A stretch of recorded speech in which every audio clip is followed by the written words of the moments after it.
Whatever. We'll get the chairs removed, sir, by the time if you can introduce the session. नहीं sir वो We'll ask the chairs to be removed. Would you like to start introducing the session?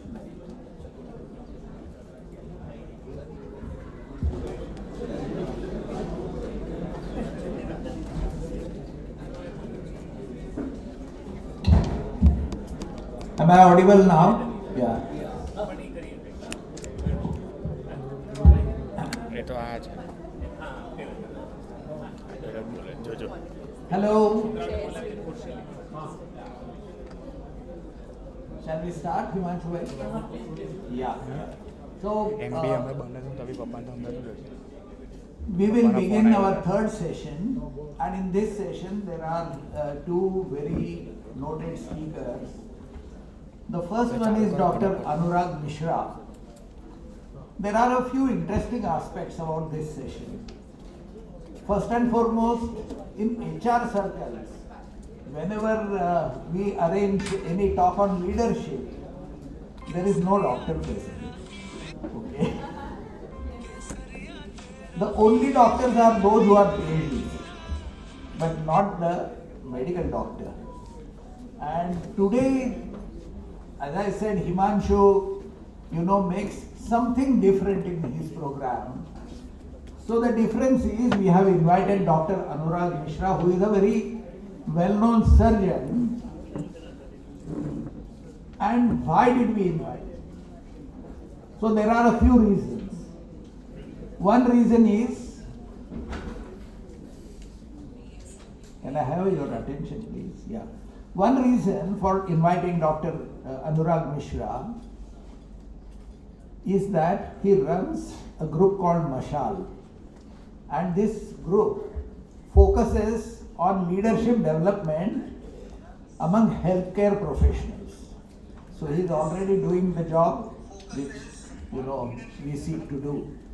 And second aspect is, understand that doctors often face highly ethical questions in life, highly life and death kind of questions. And the leadership among medical health professionals has a completely different angle which we people working in corporate world are blissfully unaware of. So Dr. Anurag Mishra, I invite him here. The second session will be on greatness of common people by Sri Bharat Bhai Shah. But before that, Dr. Anurag Mishra. Thank you, sir, for introducing him and his session. May I request Bhavesh Bhai to please come forward and welcome our guest.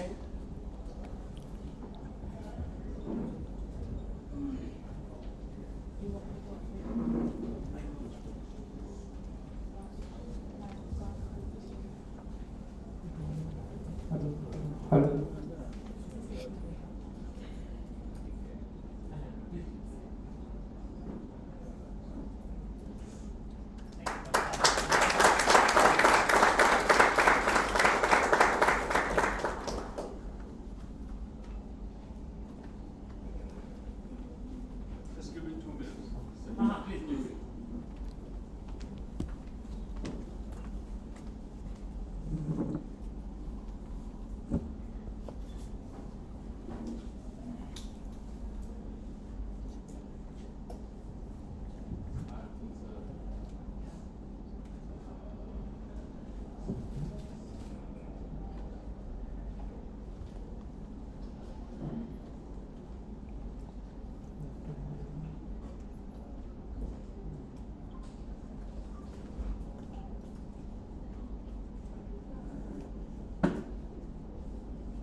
હોય તો યાર blur થાય.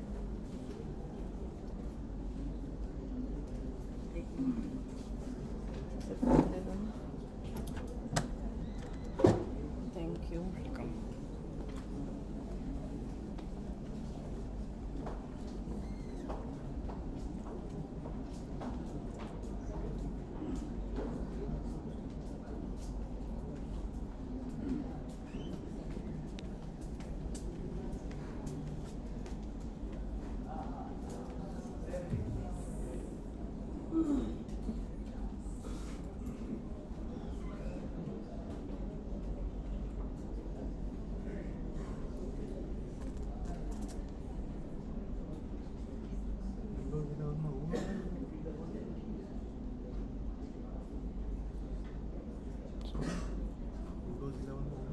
Match છે match.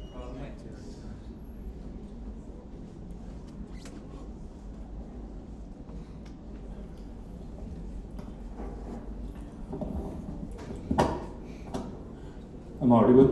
Okay, too much I think. Yeah, okay. So, good afternoon everyone, and I'm sure you will be awake to hear this out after the very fancy and great spread of lunch we had. Thank you for that, Himanshu ji and the team. So I think a few weeks back, 2-3 weeks back, when Vivek sir called me and said this is something happening and would you like to come? The only reason I said yes was these 4 lines. It's okay to be human. Such an interesting topic. We never talk about these kind of thing ever in whatever, at least not in medicine. And though we are, I think, the most connected to humans, right, in our profession, but we never talk about this aspect. So I was very uncomfortable because I hardly know about this topic. I, by no means, I'm a expert in any sphere as close to this topic. But I said because it is interesting, I am going to be there, and whatever I can share, I will talk about it. Okay, so first, the disclaimer, I am a human, and so I don't know many things, rather I don't know anything, and this talk has to be heard based on that pretext. So I am just a kind of a curious fellow who listens to his heart and just hear me out as I recount my journey or whatever I did or whatever I understand of this blurry image of leadership, humanity, doctor, or whatever. I'm still trying to learn what these terms mean. So the first thing is I'm a professor. So हमारे साथ problem क्या होता है, हम काम कम करते हैं, दूसरों से ज़्यादा करते. So please open your mobile phones, switch on the internet, go to this site called menti.com. Okay, it will ask for a code. Just enter this code which is there, 55437021. Or you can scan, if the camera is good enough, it can scan also. Or you can scan the QR. Once almost everybody is ready, we'll start.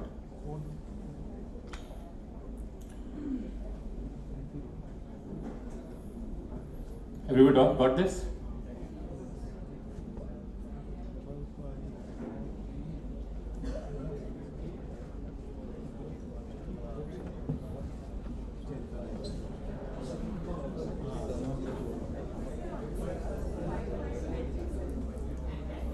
Is there at the top of the screen? 55437021. 55437021. The first question it will ask you is name 3 qualities which makes you human. I think it's a repetition of what previous speaker did, but it's okay. I think it will wake up also for them.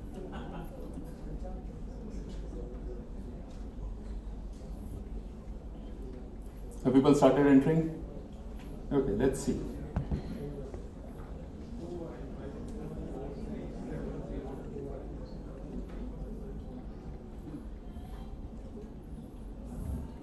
So we're getting words like empathy, care, respect, kind, feeling, careful, learning abilities, can speak, okay, very good.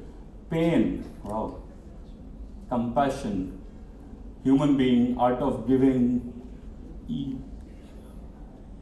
okay, careful, protection, intellectual property, wow. Can evolve my conscious, helping others, thinking ability, all this. So it gives some fair bit of idea about what humans are, right? So loving, attitude, what else? Optimistic nature. Okay, so this is what humans are. And in the previous talk also, we did talk about what humans are. Now try to think for a thing. When I was thinking, I never thought it like that. But these are the very qualities. Okay, it keeps coming. Which a leader should have, right? So when we say the quality of a human or a good human is, I think, very similar to quality of a leader.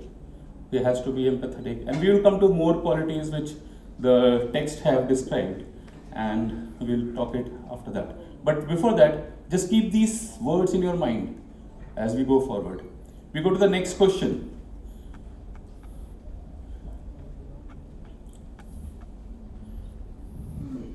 Similar, what are the 3 words which come to your mind when you think of a doctor? And here, doctor is medical doctor. I know we are the pseudo doctors because we don't have any doctorate, and the word doctor basically means to have a proficiency in something.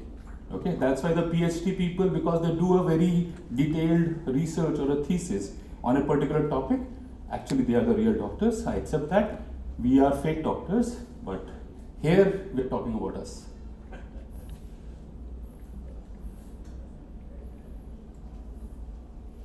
Anything which comes to your mind.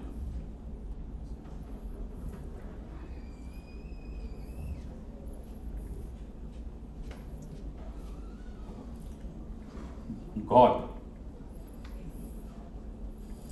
I knew this will come.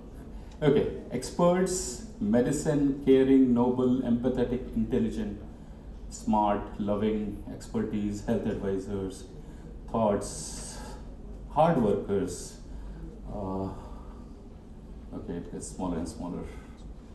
Helping, serving to human, careful as a God, healing. Okay, human.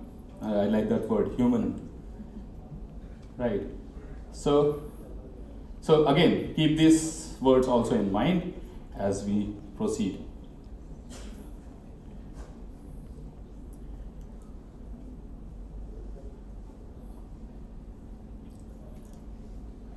So for doctors, those words are there, but nowhere I could find competence there. Nobody said they have to be well read or they should know a lot. Even if it's there, it was a very small thing. The mostly things were about caring, about those human values, right? Whereas our curriculum never teaches us how to be a caring person, how to talk to people. They all talk about science, never talk about the human side of it. So that's why I think it's such a great thing that this conversation is happening. But the sad thing is, it is happening to a crowd of non-medicos. It should happen more, I think, with the medicos. So whenever somebody asks me what a doctor should be, I say this is ABC of a doctor. A is for availability. I think I would like a doctor who's available, who is there for the people, who are there the people who needs them, right? A very good doctor, something, but he is never there in his clinic. He's never there for the people who needs them. Is of no use, I think, right?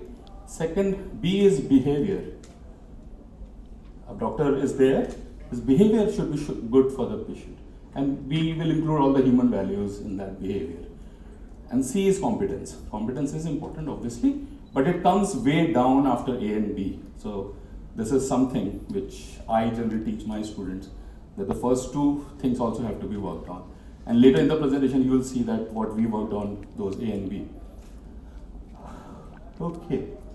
Now, a role of a doctor in a society as is a caregiver and a healer is also advocate of good practices. You would see that when COVID also came, or even before that, doctors will be used to make statements which are in public interest.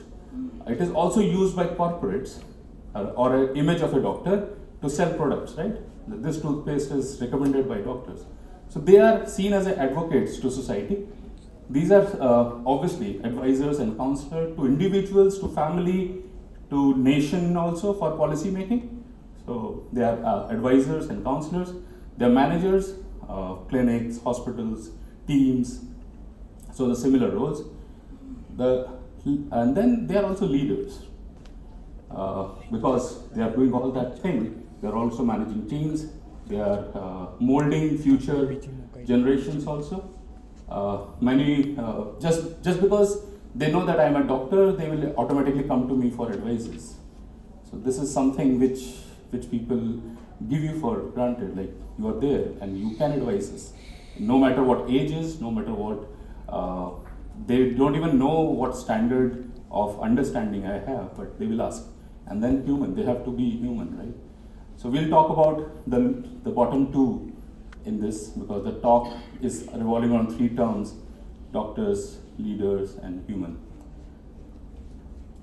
So what makes us human? Again, come back to the things which you wrote. I have tried to put in some words.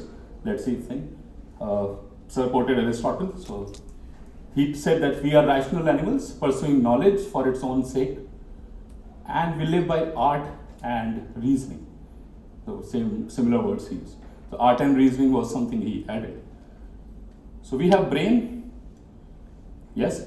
Whenever we read the evolution of man, the main thing which was taught to us was our brain size increased along evolution, right? That's the main thing which are thrust upon. Our cranial capacity is huge. Our brain size is maximum as compared to the body surface area. But emotions के बारे में कोई बात नहीं करता. That is also one thing which grew with evolution, which is different from other animals. So I think emotions is also something which we should be proud of. Rather, it should not be seen as a sign of weakness. And I think very rightly was explained by ma'am in her talk. That emotions is something, it's an asset which makes us human. So don't just throw it away by saying that this is making us weak. Art and reasoning and language. In today's, again, competitive world, especially from doctors, I can say, some of this thing is losing out.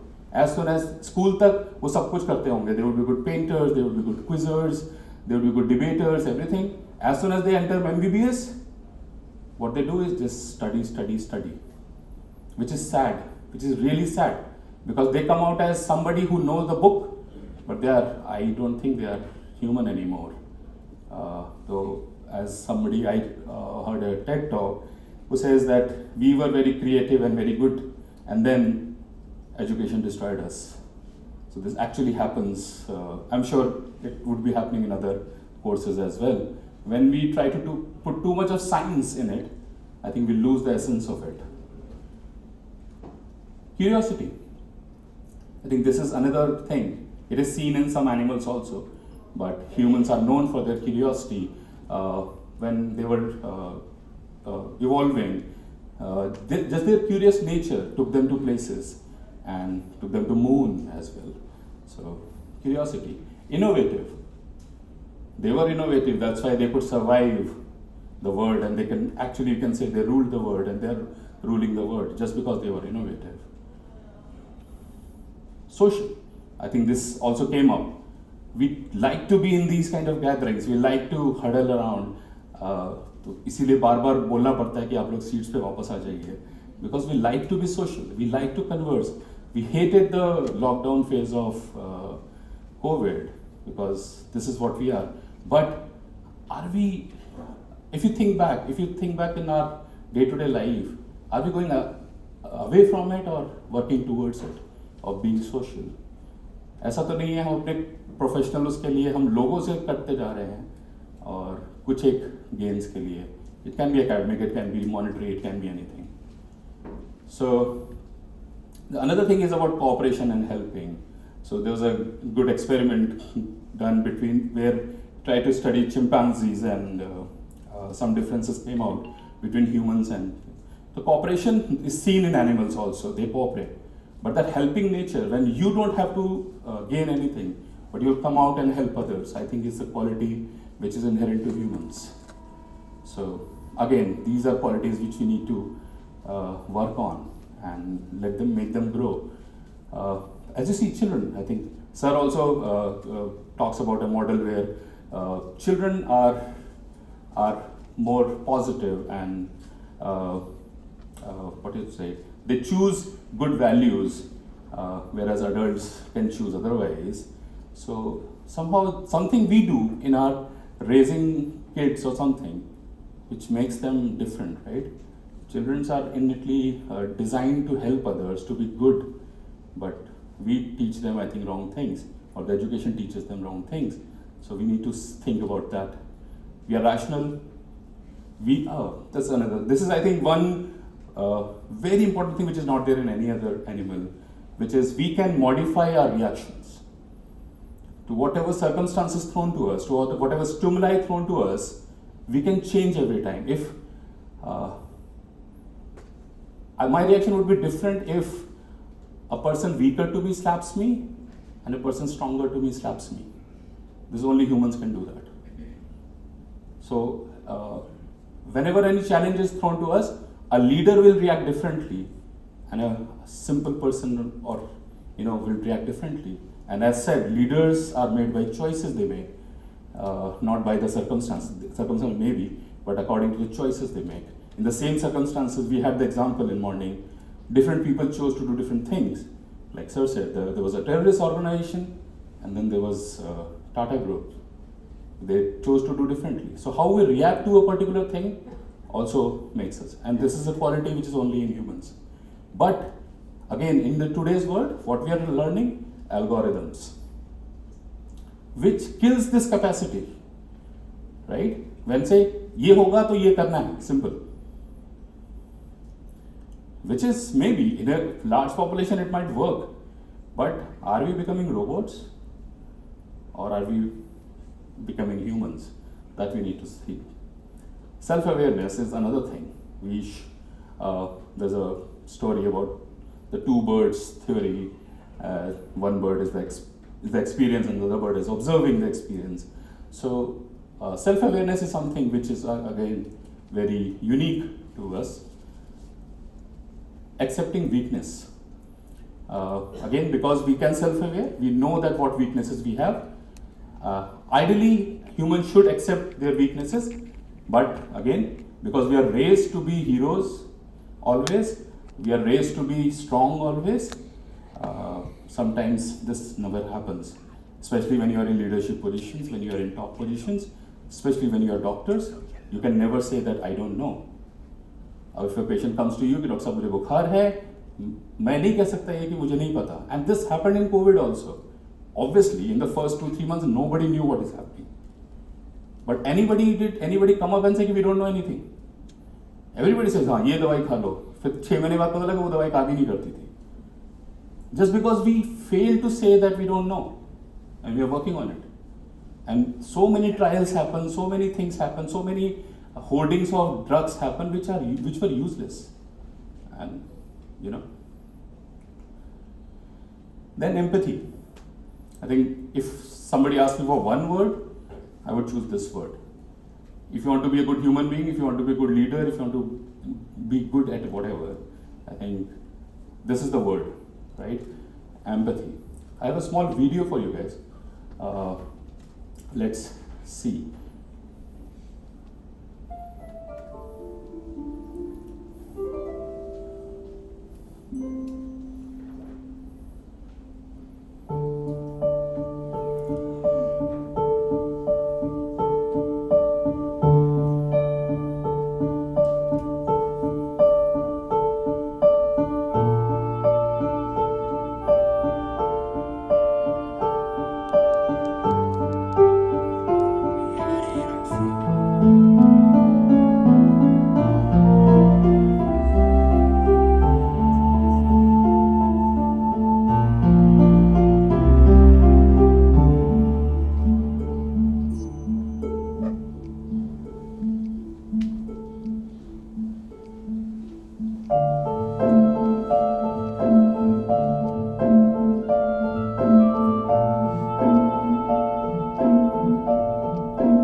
So this is empathy.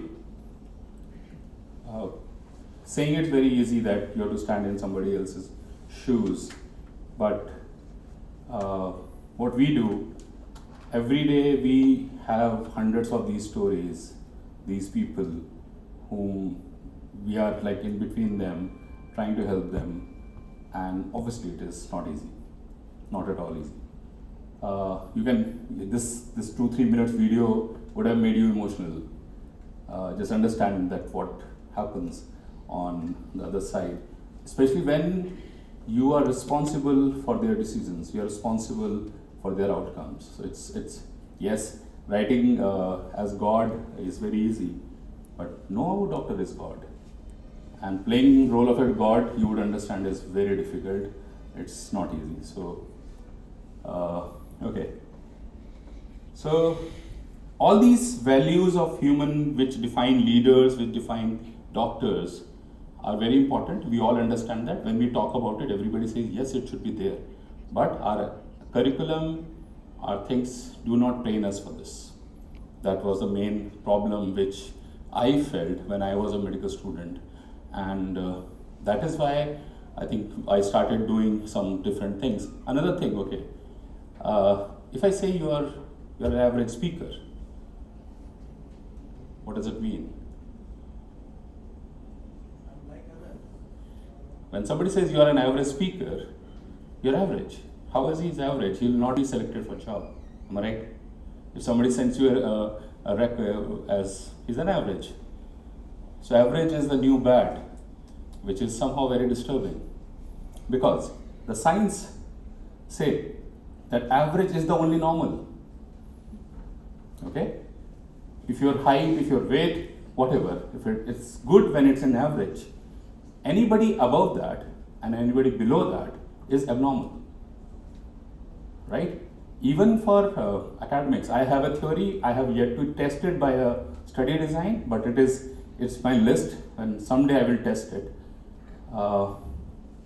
Those people who are overachievers, especially let's say academics, because that's the one thing which everybody talks about. And if you trace their life journey, you might not find them doing very good in life. Because of many things. Because one, there's a lot of expectation on them, there's a lot of pressure on them, and generally we see most of these people failing in life when it matters. And mostly the people who will be leaders, who will be the successful people, will be the ones who will be the mediocres, because again it says that the middle class hunger drives them, and that's what it is. So actually, if I have to choose where I want to be in the average. I don't want to be in the 90%ers. But what is happening today? What is happening today? If you see kids growing up, I have a 7-year-old.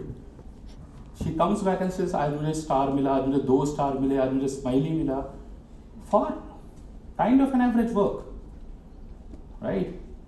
Now, are we training them to be the best only? But by that, we are not training them to accept failures. And that is why you would find a lot of mental health issues are happening when they start facing life. So, time we need to change. Time we need to start telling them that मेरे father मुझे बताते थे कि उनको कैसे पिटाई होती थी जब मार्क्स नहीं आते थे. We cannot even think of that now, right? We have faced some of it, but yeah, not much. But now we cannot even think of it. Teacher cannot touch a child, right? So what are we training them? And suddenly when they come to medical school, और क्या एक problem है हमारे साथ कि mostly countries में school होता है, उसके बाद में 3 या 4 साल का graduation program होता है, उसके बाद they choose professional courses. It can be engineering, it can be whatever, it can be medical. यहाँ पे क्या है 12th किया, 12th पे 18-year-old person who is lost, right? At that age, we would not know anything, and they are asked to choose their life, right? They will choose whatever randomly comes up, right? And then when they come to college, they see a totally different world. They are faced to a dying patient in front of them in the very first year. They don't even know life and death right that time. उससे पहले हम क्या करते हैं? अब वहाँ पे death हो गई है, बच्चों को नहीं ले जाते वहाँ पे. We should not expose them to negative things. But this is not done, right? We are not preparing them well. So one thing I think we need to do is stop considering average as bad, okay? And even toppers as very good. And I'm purely saying on academic sense. In other things also, we would want to be, most of the people of us would want to be in the average category, at least for the maximum things. So I like this line. So if you win a rat race, you're still a rat, but not human, right? So just follow this line. If you're following targets after target, and in our sense we say for rank, like for us what happens is you enter into, after 12th you give a competitive exam, you get a rank, you get into good colleges like MAMC, KEM, Scion or whatever. Then again you start preparing for entrance, then again you are good to rank. So everything matters to them is rank. So I keep saying to them, okay, whatever, if you even get a rank 1, you're a good rat, right? That's it, you're the best rat, but you're still a rat. So now comes this thing that what stresses we face. There is a lot of it. I think I can go on and on talking about such stories where we were in dilemmas. We had a 2-3 hour long session with Vivek sir once on ethical dilemmas. But just to touch upon few things. There is a law in India that we cannot transfuse blood which is not stored and screened for 5 diseases. These are HIV, hepatitis B, obviously. And you would say it makes sense. It makes perfect sense. Okay? So, but what happens is that in many parts of the country today, nearest blood bank will be at a 6 hour to 8 hours drive. Okay? So imagine a rural tribal thing in Maharashtra, Gadchiroli, let's say, and a lady comes with bleeding, profuse bleeding. This entity called as postpartum hemorrhage, which is bleeding after delivery, which is, you cannot imagine what kind of blood it pours. Within minutes, patient will lose a lot of blood, and only thing which can save her is blood. Okay, you have to give her blood. The whole village is standing outside saying that hamara blood le lo and save her. According to law, I cannot transfuse her. What should I do? What should I do? I follow ethics and save the person, but I might lose my license. So in future, I may not be able to practice and save more lives, let's say. On the other side, this person will die in front of me, and I don't think I'll be able to ever forgive myself all my life. So these are dilemmas, and these are real dilemmas. These are not movie stories. So we have been fighting that war with authorities, but somehow the AIDS, HIV thing is so much in the brains of the government and the policymaker that they cannot change the law. And shockingly, army is allowed to give direct blood transfusion, even in our country. But only civilians are not. So that is one thing. Another scenario, there's a, let's say, a patient with terminal malignancy, let's say. We know we cannot cure this person, wo ventilator pe hai, and this is the only ventilator I have. Another person comes who is a 20-year-old man, got into a road traffic accident, he needs a ventilator. What should I do? Switch off this ventilator, remove this patient from ventilator and give this person the ventilator. What should I do?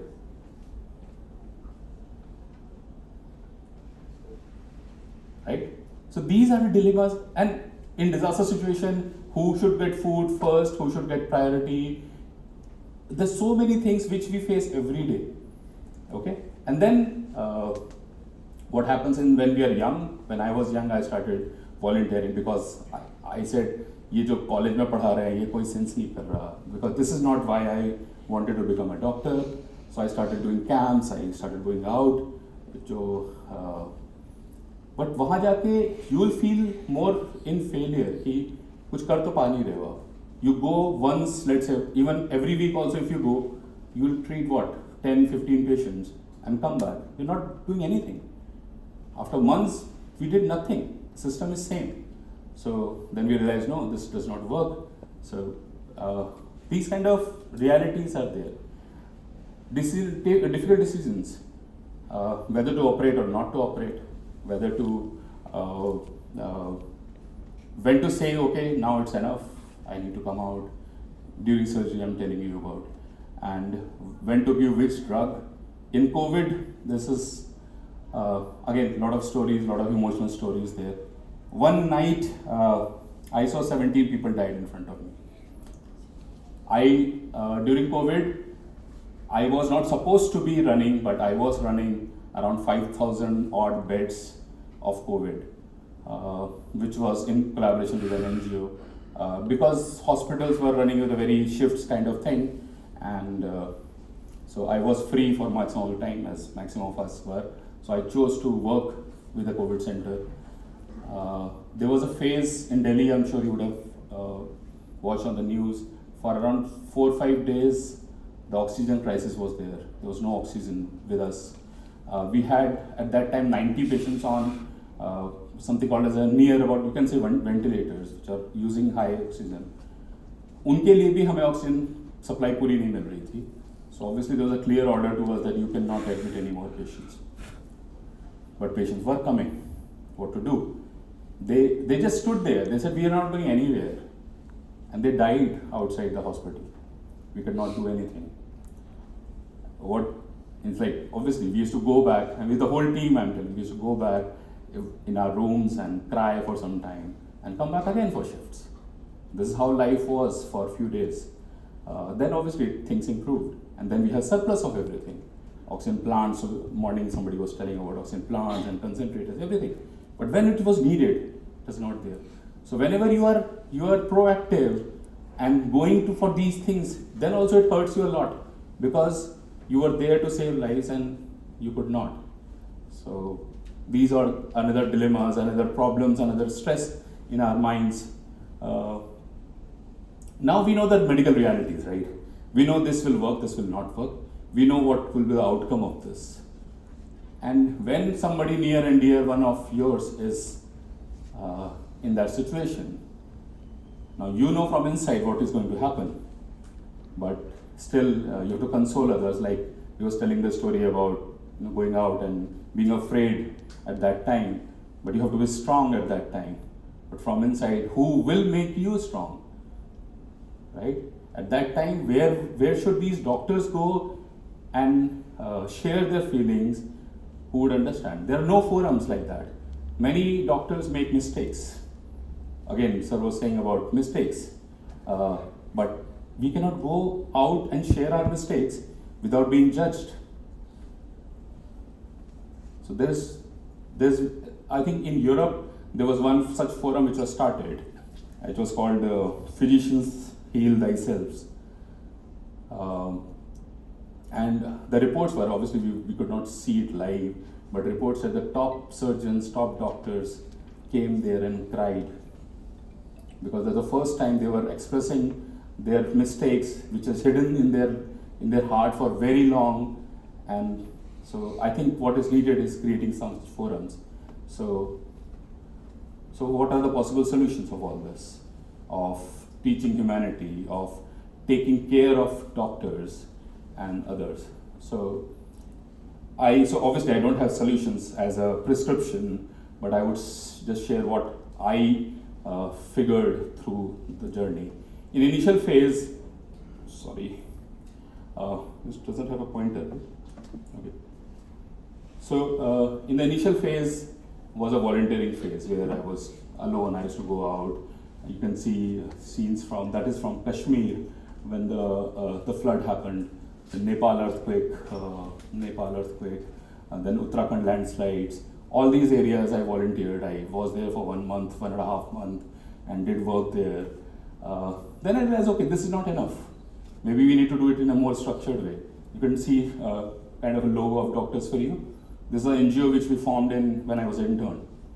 So at age of around 22, 23, we formed this NGO, 3 friends together, and this is still there. I'm sure some people might know. It's a huge organization now. Yes, I don't work very actively with them now, but yes, that time we created it with the focus that we will help in disasters. Okay? So all the major disasters we responded, even including ethnic violence which happened in Assam, where the Bodos and Muslims, they have a conflict. So we were there almost then. Then then we started training people. If you see bottom 2. So I was part of a team which trained 4,000 plus doctors in district of Assam, Uttarakhand, Odisha, Gujarat also, in disaster management, first aid, BLS, those things. Because we thought that one person cannot be everywhere, so you have to create such trained staff. Then even further, we thought that there has to be a structured way, so we found something called as Gurukul at my college. Gurukul was just to fill those gaps which medical education was not able to do. So to teach humanity, to teach human value, to keep intact curiosity and other human virtues. What was the status of time? Okay. So I'll skip the video and I will just go across. Okay, so it is basically a platform where we have broken the hierarchy. That's why I asked the question about hierarchy. There's no hierarchy in this platform. We just come together, we raise a question, we try to work on a solution. What all we do under it, there's something called as Mamsi Dialogues, where we invite some good people, and every year on Teachers' Day, 5th September, we hold this, and so many great speakers have come on this, and they share their life, inspiring lives. Hand That Help is a small initiative to take care of the road dwellers in Delhi. So that is there. This is something which is very close to my heart.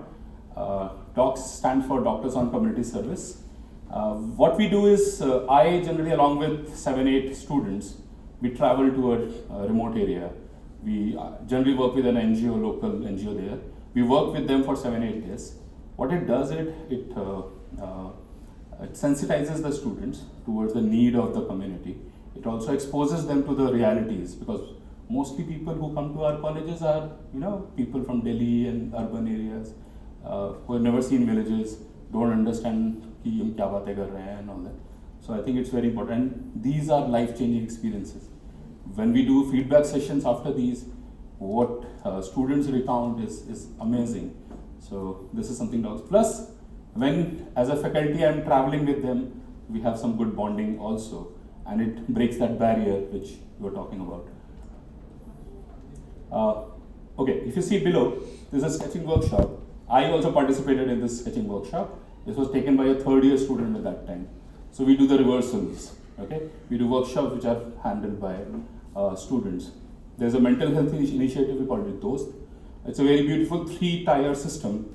The bottom tier is just identifiers. They identify anybody who's showing some random altered behavior. And you can understand there's a lot of such thing in medical colleges. The second tier are the counselors, which are trained formally. And generally, if anybody identifies any person with problems, they will take them to the first tier of counselors. And above that are the trained psychiatrists. Okay, that's the third tier. So we have made a 3-tier so that we can keep a watch of all the students. And plus, we keep on doing other activities also, just to maintain a positive mental health. Meditation, cycling, rally, there's so many hobby things we do.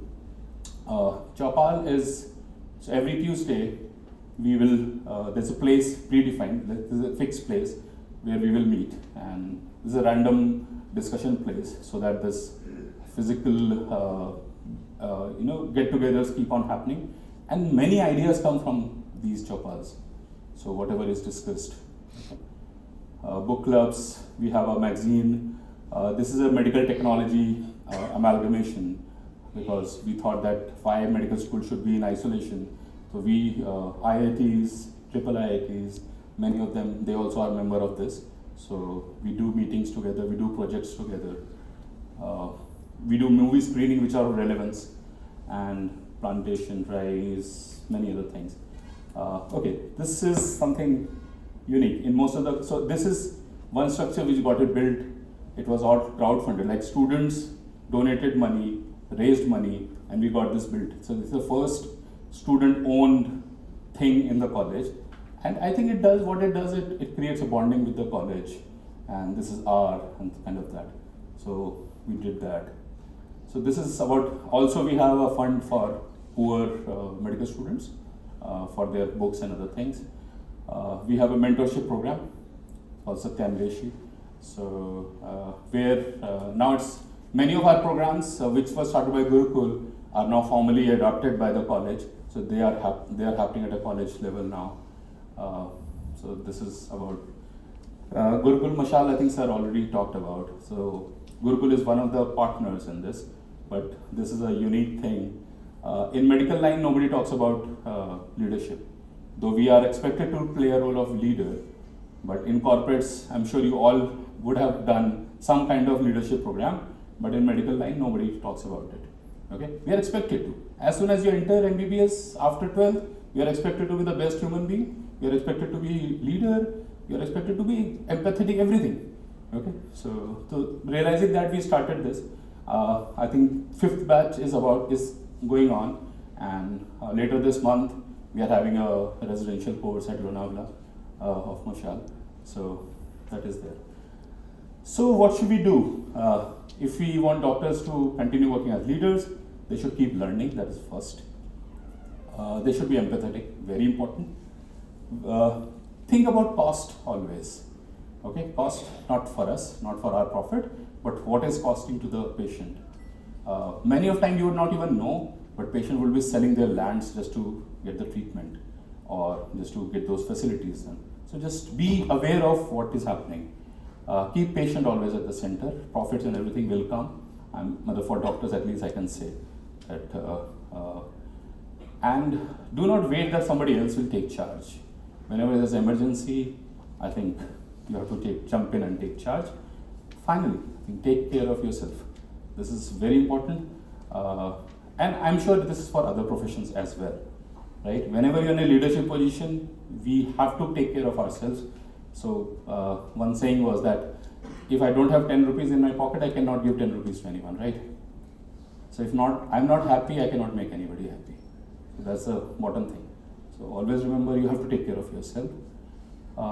Learn and return, in some way it was told in the last session also that we have 3 generally phases.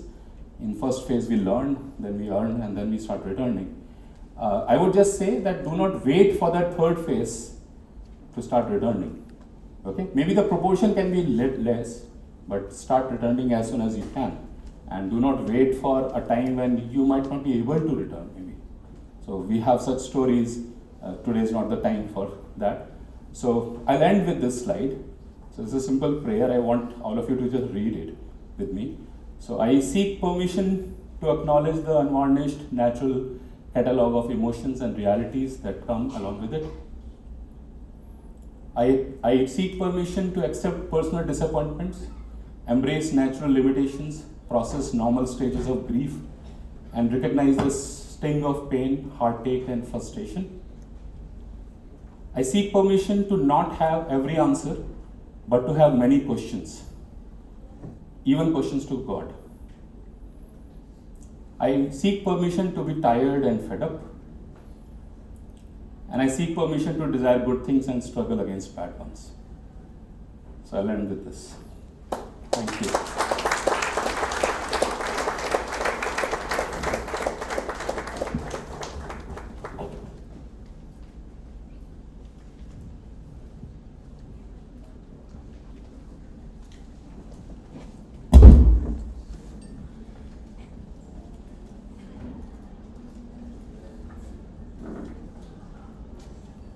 Dr. Anurag Mishra is a surgeon.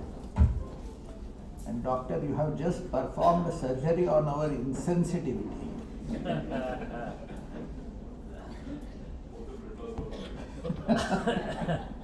He is also professor in MAMC. Be serious. I'm not going to take much time because we are running against the time, but just one or two points. He referred to even babies showing certain emotions, right, of helping and all. Okay, I strongly recommend all of you to watch the what is it called? No, watch. It's not movie. What else is called? Documentary. A documentary called Babies on Netflix. Okay, you will get a lot of information. In fact, it is a documentary all of us must watch. And there is a concept in Hindu philosophy that all of us come with Purva Sanchit. That is, from previous birth we carry certain pre-programmed mind. Okay, there are demonstrated experiments shown in that documentary. Do watch it. It's very enlightening. Dr. Anurag Mishra, one aspect of him I never told you. You would have seen that he is a techie, not just a doctor. And he is a very unique person in the sense he had got admission to both IIT as well as MAMC. Okay, I envy you, doctor. Okay, he gave up his IIT admission and chose medical profession, but he continues to be a techie. Thank you so much, doctor. Well done. I like that. Thank you very much, sir, and thank you, doctor, for such an enlightening session. Now we are continuing with a session which is in a similar stream, in a way that it still talks about helping people in physical sense of the term, not just an emotional sense of the term that we have been talking since morning. Our next speaker, which is known to a lot of people, at least in the southern part of Gujarat, is Shri Bharat Kumar Shah. He belongs to the district of Tapi. He is practicing as a fellow member of Institute of Chartered Accountants of India in the name of and style of B.V. Shah and Company since 1975. But he is more known for his work outside of the CA fraternity. He is president of Surat Manav Seva Sangh, which is a charitable trust, Chido, New Civil Hospital Campus, Majura Gate, which is running Bhojanalay, providing food at a very nominal rate of ₹3 per head per time, runs medical store, gives charity discount on medicines, also runs Atma Jyoti MRI Center and free dialysis at Maheshwari Dialysis Center and Jaimala Path Lab at subsidized rates for needy people. He is also part of many other social institutions in Surat and areas around Surat and has done phenomenal work in that space. In his work during COVID times, providing meals to hundreds and thousands of people, at least those of us who have lived in Surat have been indebted to and have been in awe of the work that you have done during that period of time. He has also received many awards recognizing his work, which is Shri Jain Sansthan Ratna given by Jain Yuva Mahasangh, Samaj Path Dashrak Award in 2008, Award for Excellency by Jain School Group. He has been honored by Vishwa Samvad Kendra Gujarat, by Samaj Sevi Award by different organization, Vishisht Pratibha Award by Surat Shahar Patrakar Kalyan Nidhi. Also has been awarded by Times Health Icons 2019 to Surat Manav Seva Sangh. So Chaido is a Chaido, for those of us who don't understand Gujarati, Chaido means a shadow of a tree sorts. And this as an organization has provided shadow to a lot of needy. It's an honor here to invite you here, sir. May I invite you to please come on stage and deliver your welcome address. Before that, may I request Bhavesh Bhai Upadhyay to come forward and present him with the book as we do instead of bouquet to our invitees. So may I request Himanshu sir to you to please welcome him with it. Yes.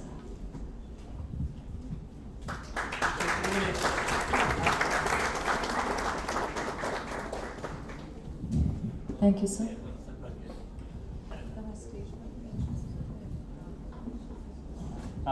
मैं एक minute से भी कम time में भरत भाई के बारे में कुछ बताना चाहता हूँ। कोविड के दौरान उन्होंने अपनी संस्था के द्वारा 55 लाख लोगों को भोजन प्रोवाइड किया और इतने साल में 1 मिलियन 10 लाख लोगों से मतलब परिवारों से ज्यादा परिवारों को उन्होंने स्पर्श किया है।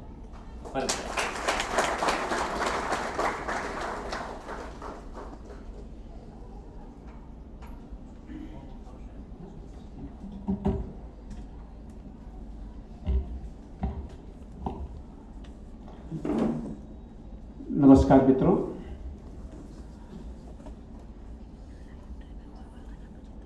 आज का NHRD का सूरत चैप्टर का इस प्रोग्राम में मुझे आमंत्रित किया गया, इसलिए मैं खूब आभार व्यक्त करता हूं।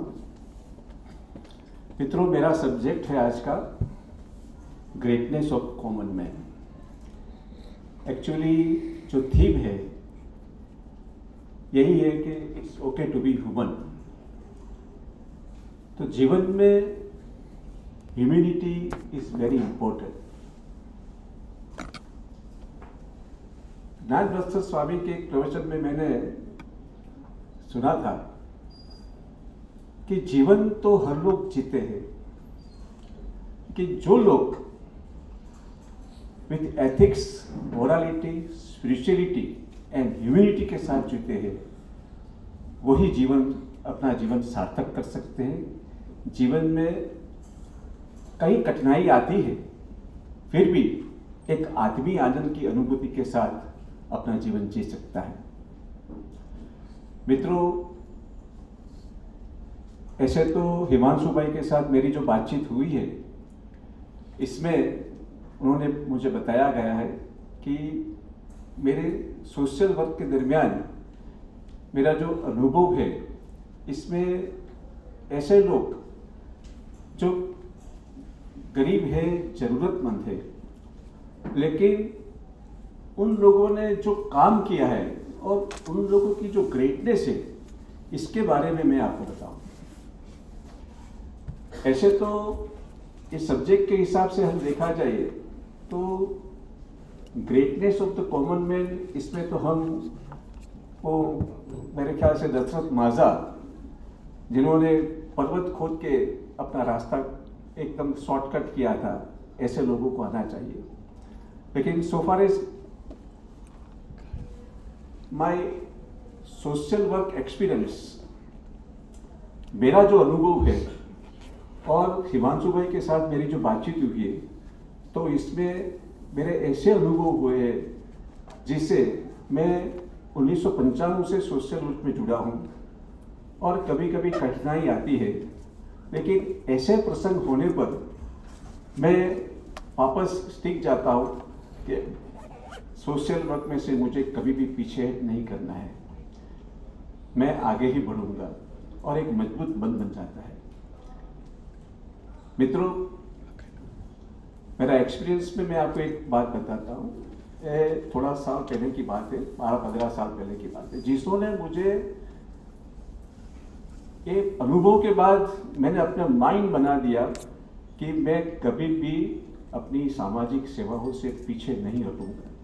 ये अनुभव था मेरा।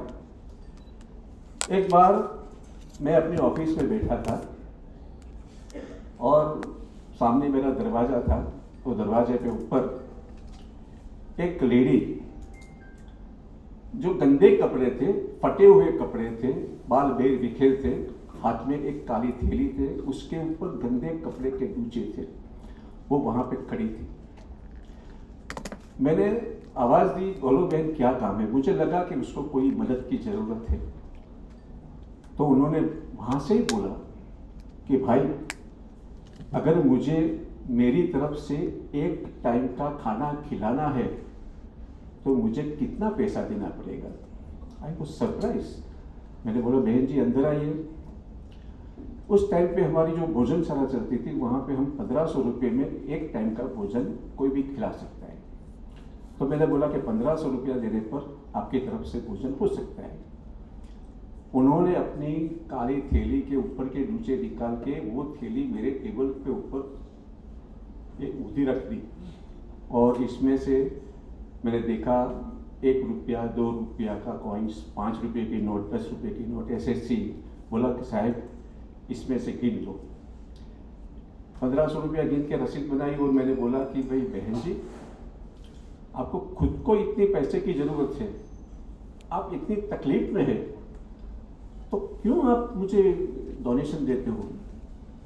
तब उन्होंने बताया कि भाई साहब आज से 2 साल पहले यही सिविल हॉस्पिटल, मेरा जो वर्क है वो सिविल हॉस्पिटल में है, जो सूरत की नई सिविल हॉस्पिटल में मैं भोजनशाला चलाता हूँ। तो वहाँ पे बोला कि मेरा सिविल हॉस्पिटल में 2 साल पहले मेरे पति को दाखिल किया था, उस टाइम पे 1 महीना तक मैं यही आपकी भोजनशाला में खाना खाती थी। और एक खाना खाते खाते एक समय पे मुझे ऐसा विचार आया कि ये संस्था गरीबों के लिए इतना अच्छा काम करती है, तो क्यों ना मैं मेरी तरफ से भी एक बार का खाना अपनी तरफ से खिलाऊं। 2 साल मैं और मेरा पति मजदूर है, हम झुपड़पट्टी में रहते हैं, और इस सोच के बाद हमने ये काली थैली अपनी झुपड़ी के कॉर्नर में रखी और हर रोज जो पैसा कमाते थे इसमें से जो भी बचता है, 2 रुपया 5 रुपया 10 रुपया जो भी बचता है वो हम इस काली थैली में रखते थे। आज 2 साल के बाद मुझे ऐसा लगा कि मेरे पास इतना पैसा तो हो गया होगा ताकि मैं अपनी तरफ से खाना खिला सकूं। मैं यही काली थैली के साथ आपके यहाँ आई हूँ और मेरी तरफ से खाना खिलाने आई हूँ। मैंने पूछा तो कहाँ से आते हो? बोला मैं बहादुरी से आता हूँ। कब खाना खिलाना है? कल ही खिलाना है, लेकिन मैं नहीं आऊँ, बस मेरी तरफ से खाना खिला देना। मैंने उठ के उसको नमन किया। मेरे पास करोड़ों रुपये के डोनेशन आते हैं, ऐसा नहीं है, करोड़ों रुपया लोग आके दे जाते हैं, लेकिन आपका जो डोनेशन है ये सब डोनेशन के ऊपर का डोनेशन है।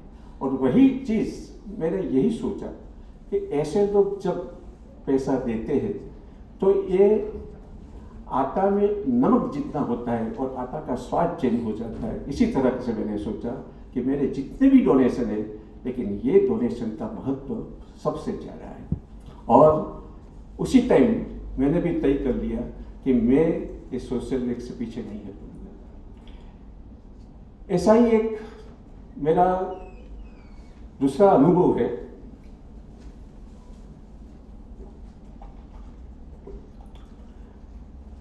ये आनंददायक है। मेरा डायलिसिस सेंटर चलता है जहाँ पे हम फ्री में डायलिसिस करते हैं। लेकिन मैं जब कहीं पे भी लेक्चर करता हूँ तो सबको बोलता हूँ कि भाई सिर्फ 1000 रुपया देके आप एक डायलिसिस स्पॉन्सर कर सकते हो, और आपके जन्मदिन के ऊपर विशेष करके आप 1000 रुपया दो और एक फूल गुलाब का एक पेशेंट को दो, उसको शुभेच्छा व्यक्त करो।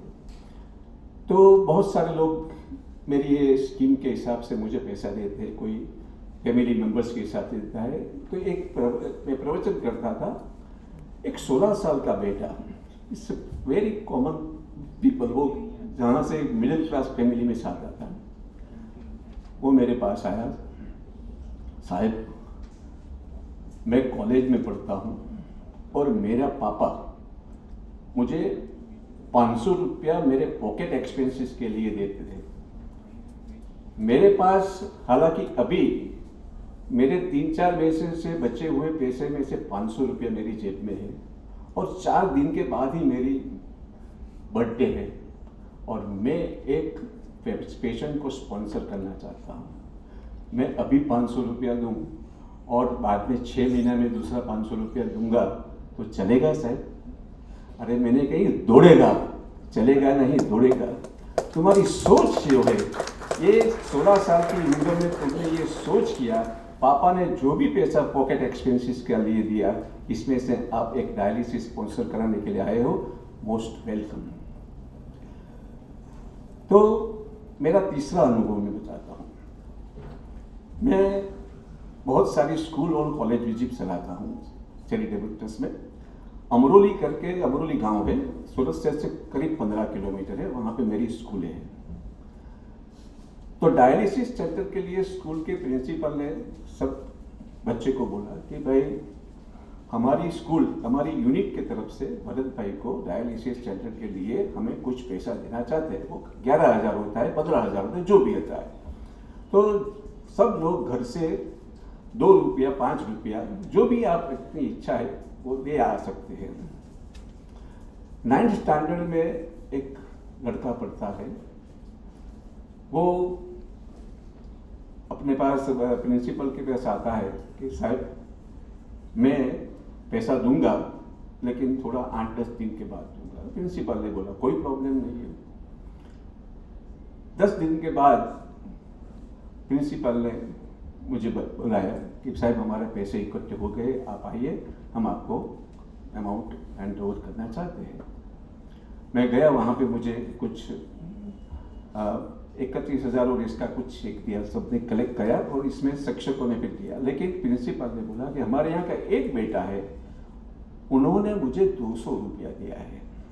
हालांकि वो बेटा चाली में रहता है, कॉमन चाली में, उसकी माँ नहीं है, उसका ओनली फादर है, वो मिल में मजदूरी करता है।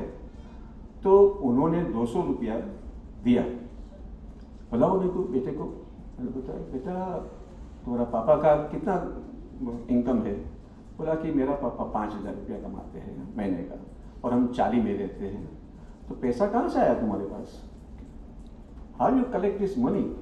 बोला कि साहब मैंने चाइल्डों के लिए, जो मेरे प्रिंसिपल ने जब हमको बताया कि चाइल्डों के लिए पैसा इकट्ठा करना है, तो मैंने सोचा कि मुझे चाइल्डों के लिए पैसा देना है। और इसके लिए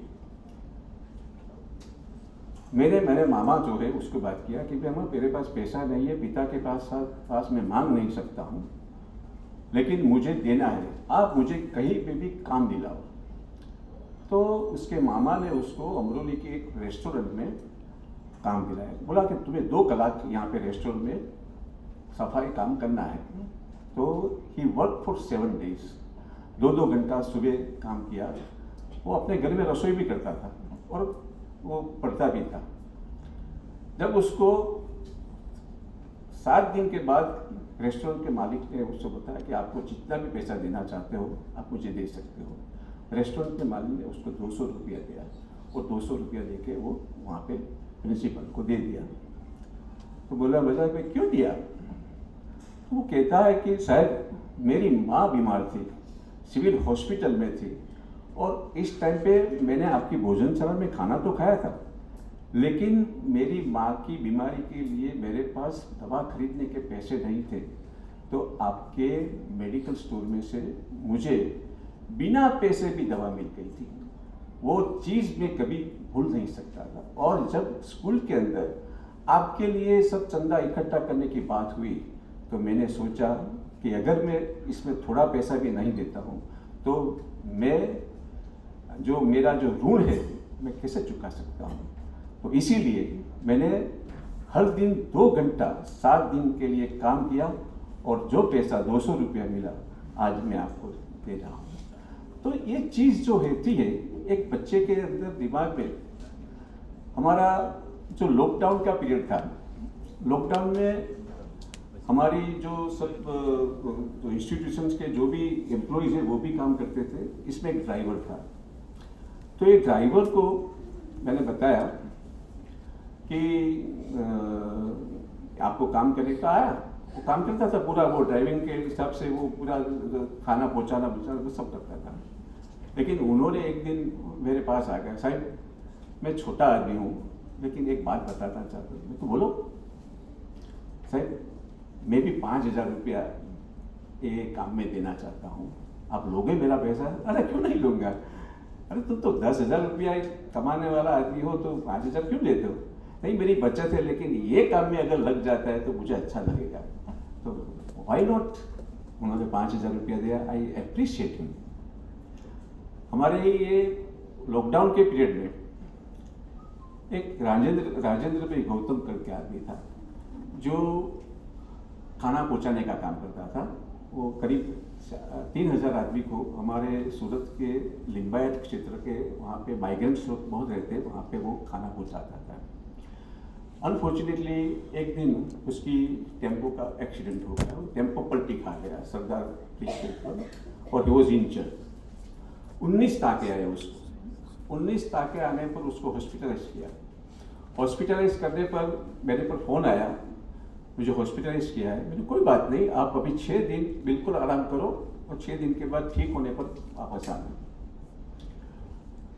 इस टाइम पे जहाँ वो जो क्षेत्र में वो खाना लेने जाते थे उस क्षेत्र को वहाँ से उसको मालूम पड़ा कि वहाँ के लोगों ने खाना जो एक्सीडेंट के हिसाब से ज़मीन पे ढल गया, तो बहुत सारे लोग वहाँ खाने लेने गए दूसरी संस्था है, लेकिन उन लोगों ने उस दिन खाना नहीं खाया।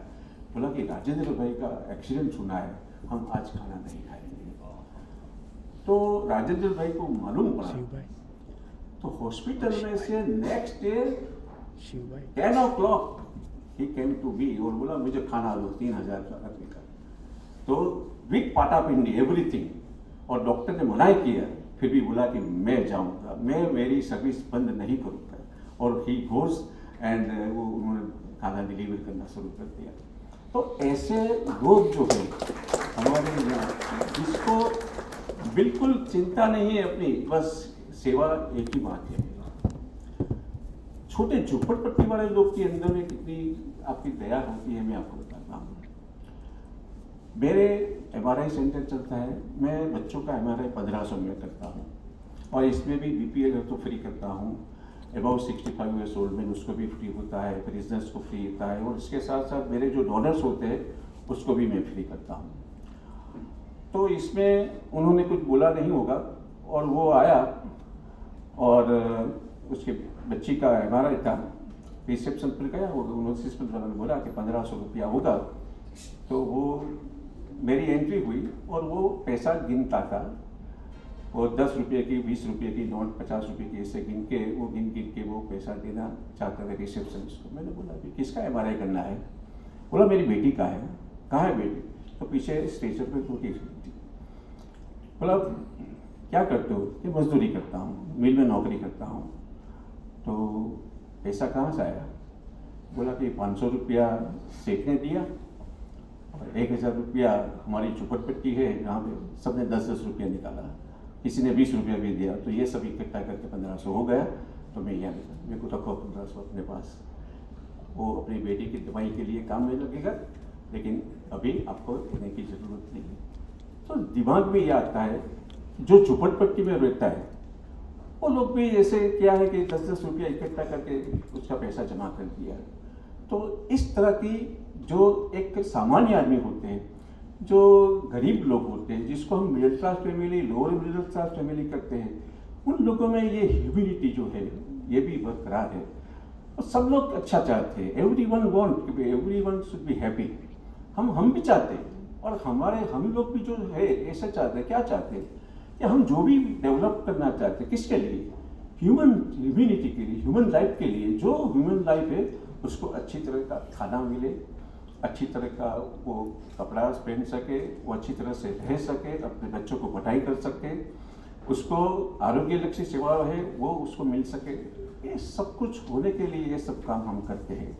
तो इसके लिए ये सब जरूरी है। मैंने ऐसे तो बहुत सारे एग्जाम्पल है, जो एग्जाम्पल के साथ हम जानते हैं कि ऐसे इतने छोटे छोटे लोग होते हैं जो छोटे होने के बावजूद भी अगर ज़रूरत पड़ी, हमारे यहाँ ऐसे हमारे जो कर्मचारी लोग हैं वो भी रिटायर्ड होने के बाद भी उसका जो पैसा मिलता है उसमें से भी वो पैसा डोनेशन के रूप में जमा कराता है। तो ऐसे छोटे छोटे डोनर्स होते हैं। अभी मैंने एक हॉस्पिटल का आयोजन किया है और ये 1 लाख चौरस फुट की मल्टी स्पेशलिटी हॉस्पिटल हम अल्थान क्षेत्र में बनाने जा रहे हैं।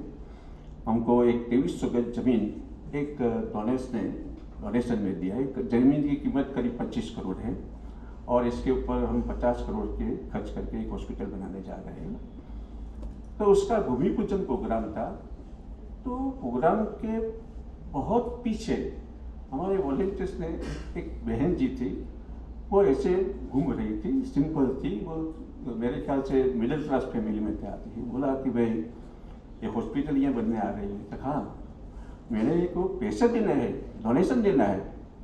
तो मेरे वॉलंटियर्स ने बोला कि डोनेशन देना है तो आपको ऑफिस में जाना पड़ेगा। कि मैं तो ऑफिस देखा नहीं हूँ, लेकिन मैंने सुना है तो अभी मैं डोनेशन देना चाहती हूँ।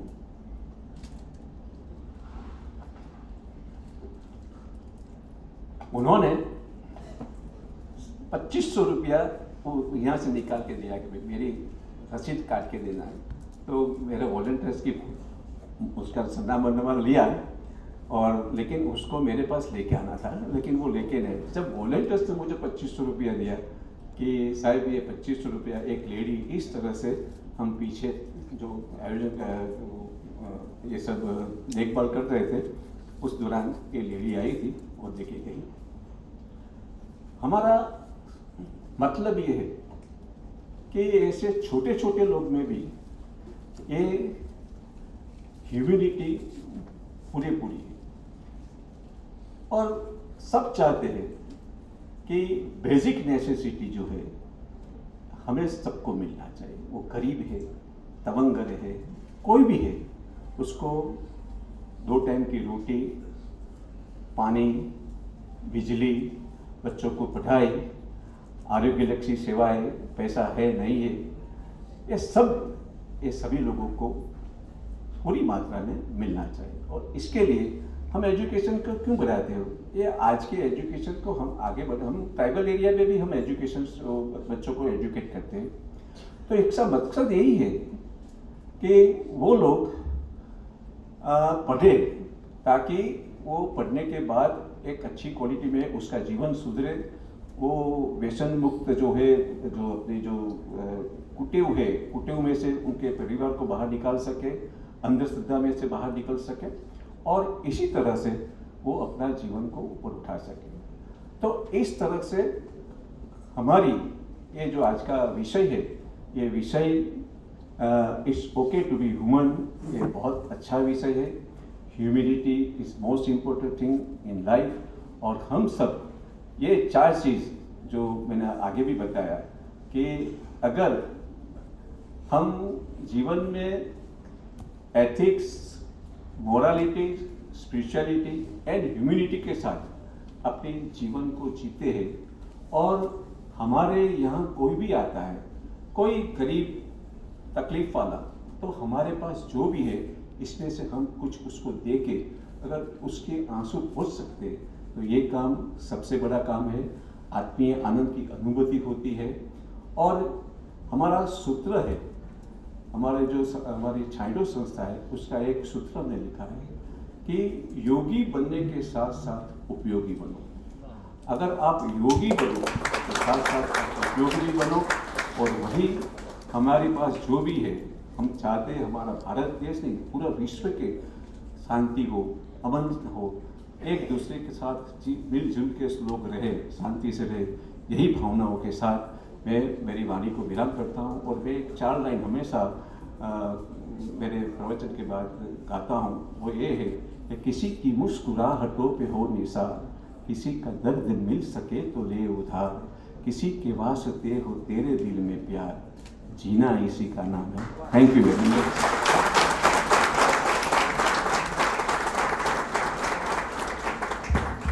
Thank you, sir.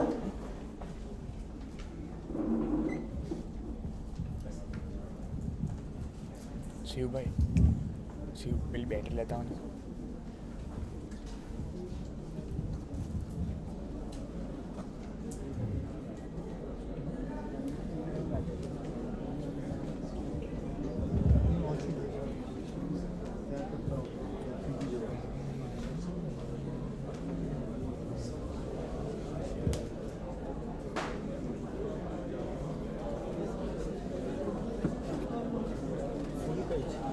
हाँ बे full. We will take about 3 questions. That's all we'll be able to take. And you can direct it to any of the 2 speakers that we had. May I invite both the speakers to kindly come on the stage, on the dais, please. I think the stories that we have heard both from Dr. Mishra and from our Shido Sanstha, Bharat stories, have been very impressive and inspiring. We were saying that the session felt inspiring, but I think this is inspirational to another level altogether. So if you have any questions or any responses, maybe 2. Yeah, we have one at the corner. Can you get a mic to that corner, please?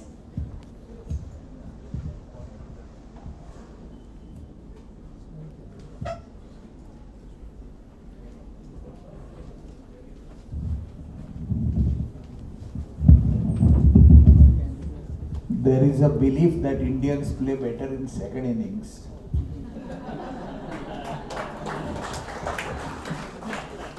But here every inning is a great session. Yeah. So I thought I am starting the second inning with a question. So good afternoon everyone. My name is Dr. Seetal Batsa. I have a question to any of you can answer that. There's a term called servant leadership. How is it applicable to corporate world? Don't come from corporate world. But I would request Professor Zubin to answer that, sir. Pardon? Okay. Your question, the theory of servant leadership, how does it apply to? So, there was a beautiful case being represented by the speaker. Yeah. When it comes to the corporate life, how concept of servant leadership is applicable to that? Would you answer that? No. Would you answer that? I would request. Being a student of leadership, I would wish to Professor Zubin to answer that. Okay, during the tea time he will answer. Dr. Zubin will answer, yeah. I have left corporate world 13 years back, so I don't remember.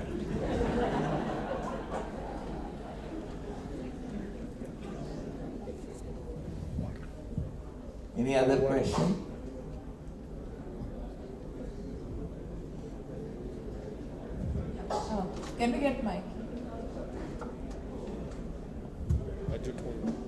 Yeah. Excuse me, photographer, just move on. Yeah. My See you, bye. question is to Dr. Mishra. So, as you raised a concern about the curriculum on which a medical practitioner is normally not prepared when they face the world. So, are there any movements on that front from anywhere in India? How it will be included, or is it happening or not? It is certainly happening. It is happening at local level also. It is happening at country level also. At local level, there are examples of Gurukul, which I told. There are beautiful models in CMC Vellore, KEM. There are a lot of student-led models, mentorship models, which will help overcoming this kind of gap. Also at the national level, also there's a lot of talk about bringing in ethics. So I don't want to get into details, but they started from subjective mentorship models, then to objective. They are again coming back to skill-based mentorship model. So it's coming the full circle.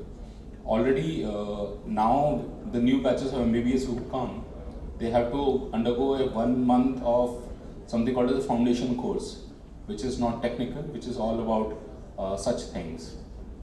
So yes, I'm sure we do need to see more of it, but काम हो रहा है इस पर.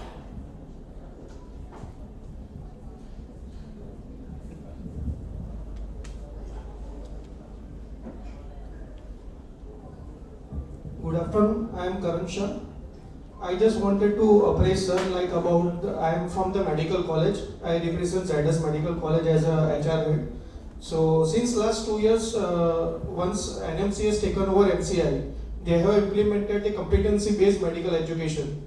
When they are giving good basic principles which we teach in our HR as a behavioral training, like time management, scheduling, then how to deal with the patients and their relatives, how to do the problem solving.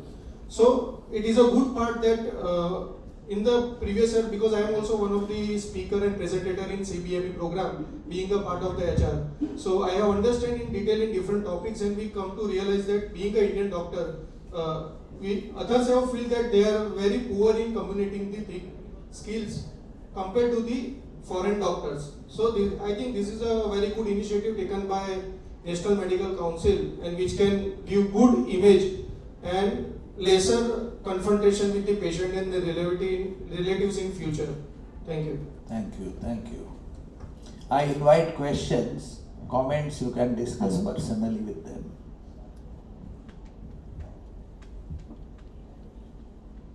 Anyone? Yeah, please, sir.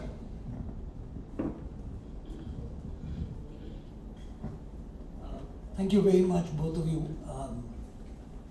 The kind of stories you've narrated and the realities that you've experienced are very heartwarming and create a lot of hope and energy for the future. मेरा सवाल आपसे है. हम लोग जब छोटे थे तब वो एक कॉन्सेप्ट होता था फैमिली डॉक्टर का.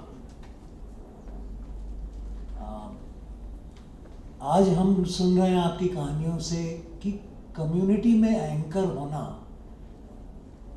डॉक्टर का या संस्था जो मदद कर रही है वो कैसे उभर के आया है और कैसे उसमें दम और शक्ति है लोगों की ज़िंदगी में फ़र्क करने का.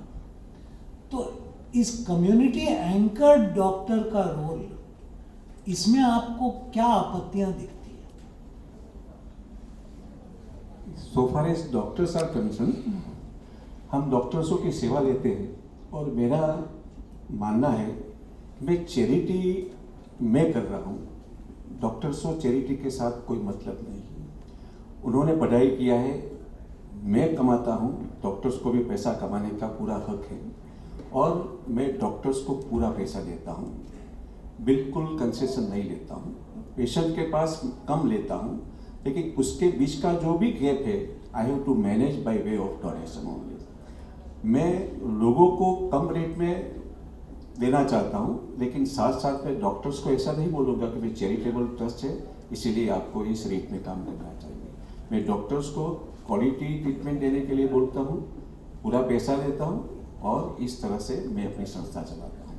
तो हमेशा हमारे पे लॉस ही आती है, और loss we have to manage by way of creating a corpus fund. हमारी संस्था के पास बड़ा कॉर्पस फंड है, उसका इंटरेस्ट आता है, वो जो लॉस आते हैं उसको हम निकाल देते हैं, और रेगुलर डोनेशन भी हमारे पास आता है। ऐसे आज छाइडो वटवृक्ष हो गया है, वो बहुत सारी एक्टिविटीज़ करता है। इसमें से लोगों को मेरे ख्याल से साउथ गुजरात में बहुत सारे लोग छाइडो के बारे में जानता है, और it is very fortunate for me कि मेरे को पैसा मांगने के लिए भी नहीं जाना पड़ता है। आपको ताज्जुब होगा कि ये हॉस्पिटल का मैंने भूमि पूजन किया, उसी दिन पे मुझे 42 करोड़ रुपया का डिक्लेरेशन मिला डोनेशन, 42 करोड़। तो एक जो गुडविल बनी है। तो पैसा आपत्ति नहीं है आपके लिए, वो तो समझ में आ गया, लेकिन इस या तो ये ज़रूरी नहीं है कि कम्युनिटी एंकर्ड डॉक्टर का रोल है। Doctor, would you like to reply to that? तो जो आप बोल रहे हैं कि कम्युनिटी एंकर डॉक्टर में आपत्ति, आई थिंक वो एक शहरों की बात है। अभी भी आज गांव में अगर आप जाते हैं तो कम्युनिटी एंकर डॉक्टर ही है। देयर इज वन पर्सन जो सब कुछ हैंडल करता है, एंड उनकी वैल्यू अभी भी है। तो जब भी हम ये डॉग स्ट्रिप करते हैं तो the students are also shock to see कि ये कैसे हो रहा है। हुआ क्या है शहरों में कि as a patient also, as a client also, हमें स्पेशलिस्ट चाहिए हर चीज़ के लिए। अगर होगा भी फैमिली डॉक्टर तो शायद हम उसके पास नहीं जाएंगे। इसीलिए धीरे धीरे फैमिली डॉक्टर्स खत्म हो गए, का वो कंसेप्ट खत्म हो गया, क्योंकि हमें हर चीज़ के लिए टॉप डॉक्टर चाहिए। हमें त्रिहान से नीचे कुछ नहीं चलेगा। Anybody who can afford and anybody who can go, that's a problem. भले ही आपको हार्ट की प्रॉब्लम है नहीं है नहीं पता, मेरे से अगर पूछे तो फैमिली डॉक्टर का सिस्टम बहुत अच्छा था। वो आपकी पूरी फैमिली को जानता था, वो आपकी सारी मेडिकल हिस्ट्री जानता था। वो फिर आपको अगर एडवाइस करे कि आपको हार्ट स्पेशलिस्ट की ज़रूरत है तो आप तब जाए। लेकिन the way advertisement is, I am sorry to say in front of all of you, the way corporate culture is today, it has moved the whole system towards going for the best, so called, and average is the bad. You understand that.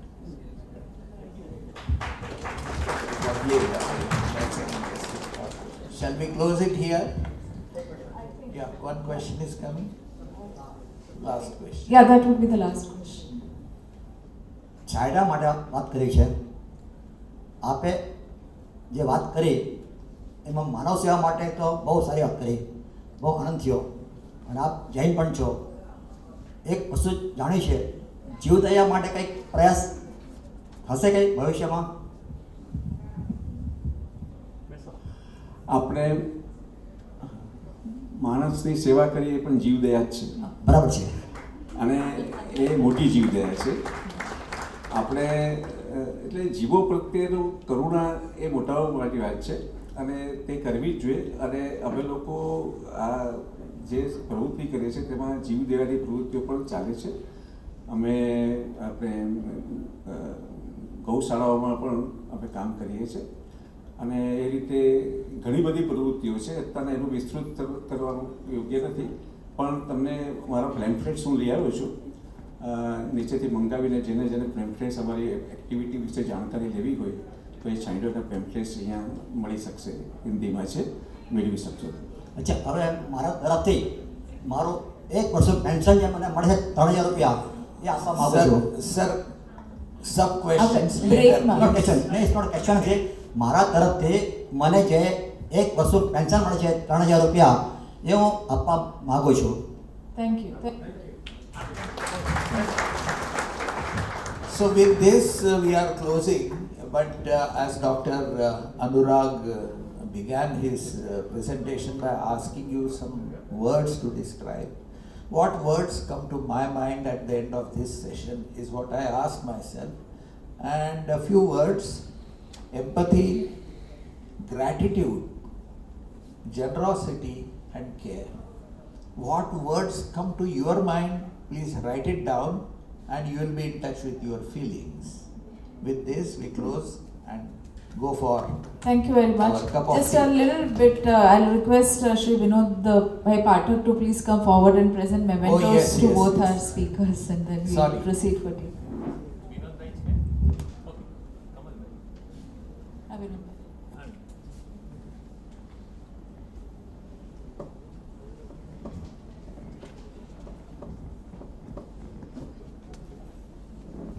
Thank you for correcting me.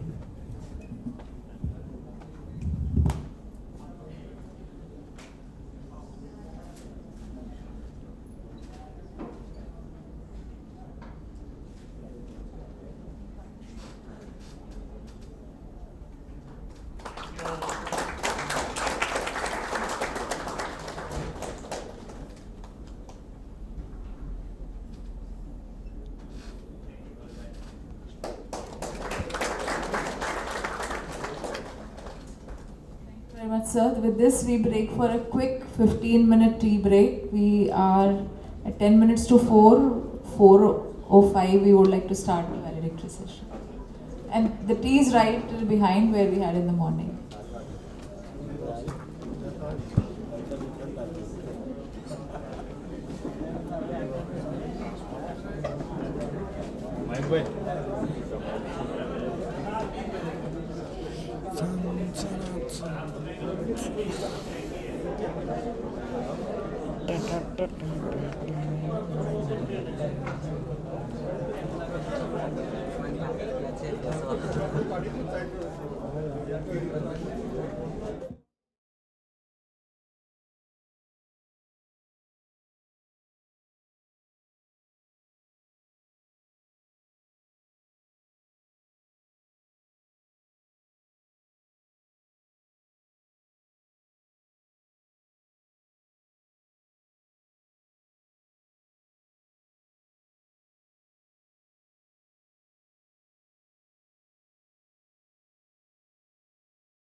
We have now reached the valedictory session for our evening. This is a special session because this is where we are going to be announcing our Lifetime Service Awards. We have seen heard about a lot of Lifetime Achievement Awards, but this is going to be different. And also, this is a session where you can see we have a star-studded panel on the stage. We have Swatiben Lalbai with us. If I just briefly introduce her, she was born in Mumbai in '61.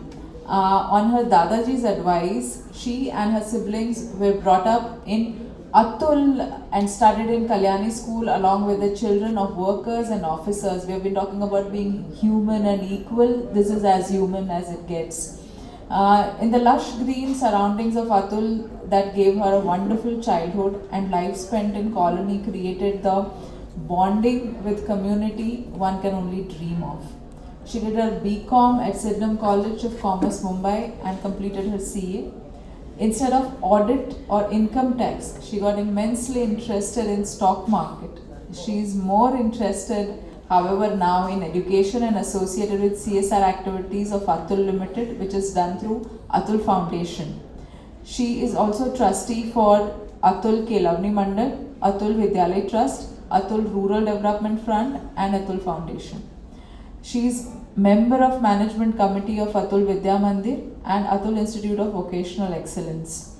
And she is also chairperson of Shri Nutan Kelavni Mandal. We are very glad and privileged, ma'am, to have you here. And we are certainly very privileged to have Professor T.V. Rao with us. I will not dare to introduce him. I think he's known as the father of HR in India. There wouldn't be a soul in this room who would not know him. And also as a founder of NHRD Network. And he has again been he has blessed our chapter many times in the past with his sharing and learning, has been very kind to us. So with that, we start our session, and let's invite both our dignitaries. May I request Hardik to please come forward and welcome both our guests with the books.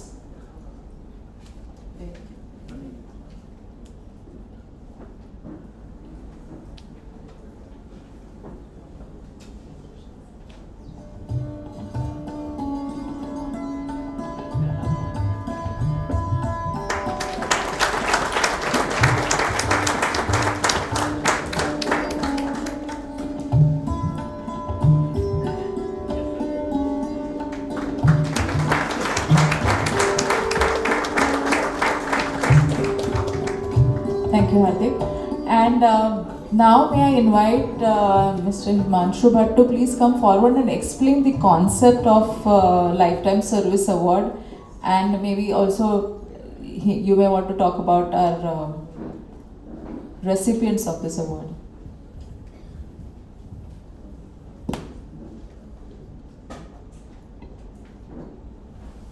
Good evening, everybody, and very warm welcome to this valedictory session. कोई भी programme में validity session में बचकर बैठना वो बहुत बड़ी बात होती है, तो आप लोग यहाँ रुके हैं, that shows your love for all of us, and I also know your love for and respect for the dignitaries who are sitting here, Dr. Rao Saab, Swati Ben and Patwardhan Saab.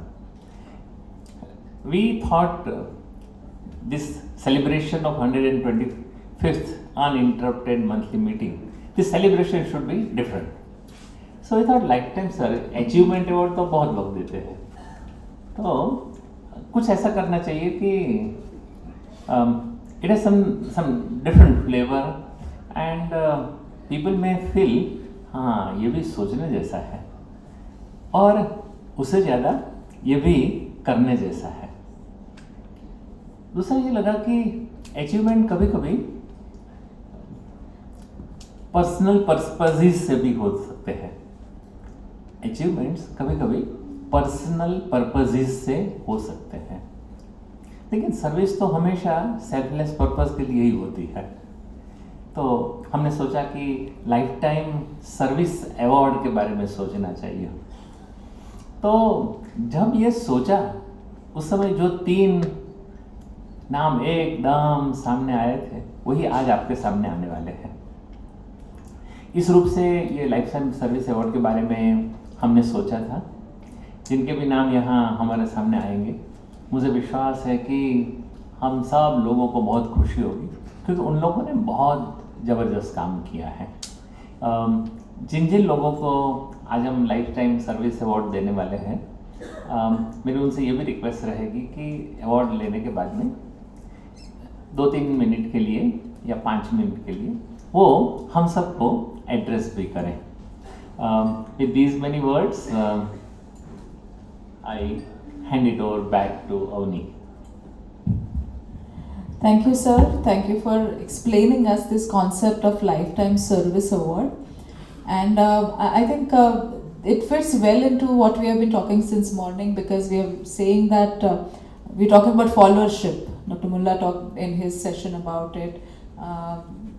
And in various sessions we talked about being human and being of help to others and being in touch with that side of us. So our first Lifetime Service Award is being presented to Seva Rural. Seva Rural has been working in this area. We have Bhagirath Bhai from Seva Rural. Who do we have?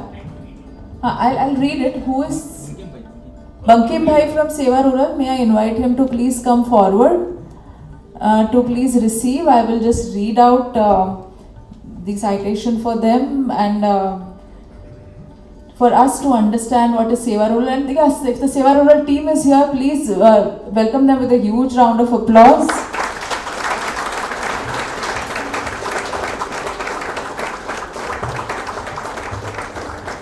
स्वार्थ साधना की आंधी के बीच झगड़िया में बैठकर निस्वार्थ भाव से वनवासी और गरीब परिवारों की 41 सालों से स्वास्थ्य, कौशल्य विकास और महिला सशक्तिकरण के क्षेत्र में उत्कृष्ट और निरंतर निस्वार्थ सेवा करने के लिए सेवा रूरल संस्था को लाइफ टाइम सर्विस अवार्ड देकर नेशनल एचआरडी नेटवर्क कृतार्थ हो रहा है। मैं स्वाति बहन नालवा से निवेदन करूंगी कि वे इस सेवा रूरल टीम को ये लाइफ टाइम सर्विस अवार्ड प्रदान करें। Please sir.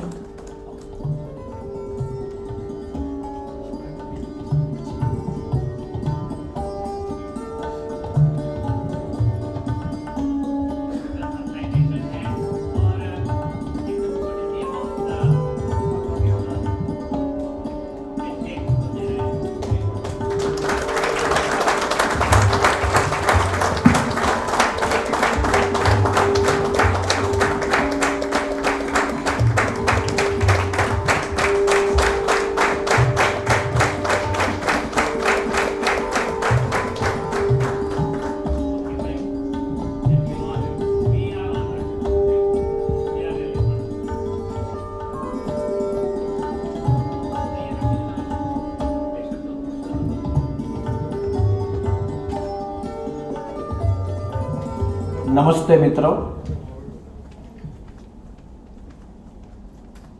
સ્વામી વિવેકાનંદ અને ગાંધીજીના વિચારોમાંથી પ્રેરણા મેળવીને 1980માં ઝઘડિયામાં ટ્રાઇબલ વિસ્તારમાં સેવા રૂરલની શરૂઆત કરી ત્યારે એક વિઝન હતું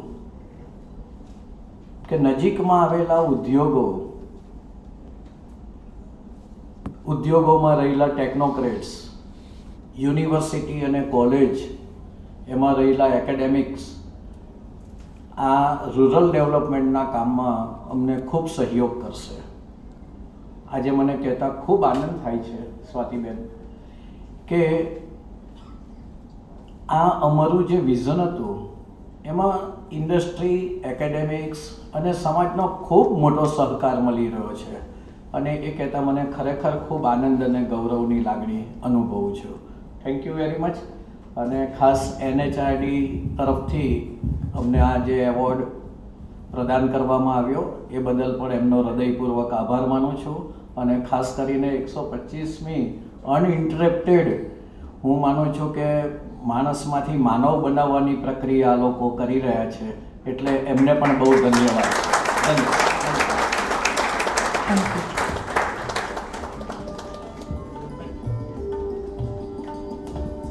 थैंक यू. दूसरा लाइफ टाइम सर्विस. सेवा रोल के बारे में एक बात शायद सेवा रोल को जानने वाले भी सब लोग नहीं जानते होंगे. सेवा रोल का जब शुभारंभ हुआ तो सामान्य लोग थे. लताबेन, डॉक्टर लताबेन और डॉक्टर अनिल भाई यूएस में काफ़ी लंबा काम करके आए थे, लेकिन बहुत सारे पैसे लेकर नहीं आए थे और वनवासी विस्तार में काम करना था. तो पहले तो सब लोगों को था कि ये तो बहुत पैसे लेकर आए होंगे, तो इनसे भी बहुत पैसे लिए जा सकते हैं. तो बहुत जल्दी उनको पता चल गया कि इनके पास में कुछ पैसे वैसे ज़्यादा है नहीं. कुछ कितने कम थे जब उन्होंने काम चालू किया. तो लताबेन, अनिल भाई, अभी बंकिम भाई जो यहाँ थे, वो बंकिम भाई जैसे कुछ लोग नोशनल सैलरी लेते थे, वो सैलरी वापस जमा करवाते थे, उसमें से दूसरे लोगों की सैलरी हो सकती थी. इस तरीके से सेवा रूरल बना है और बढ़ा है. Thank you. Thank you sir.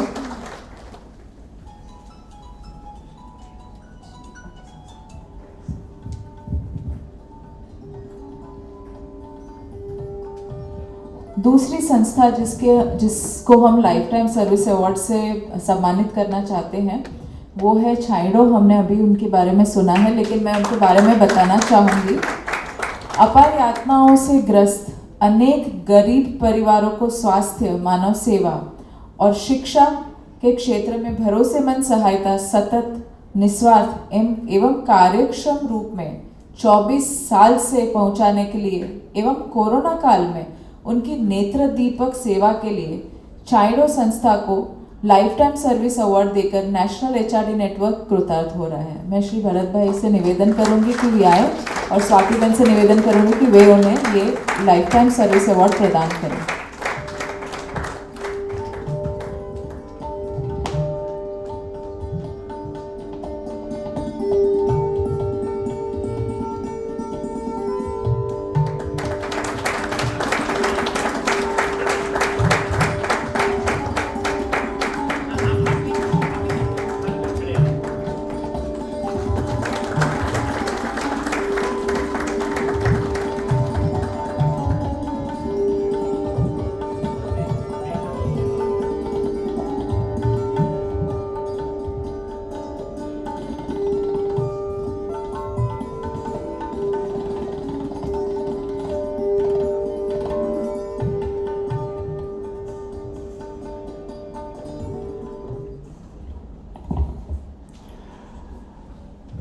मित्रों, first of all thank you very much for considering our trust for this award.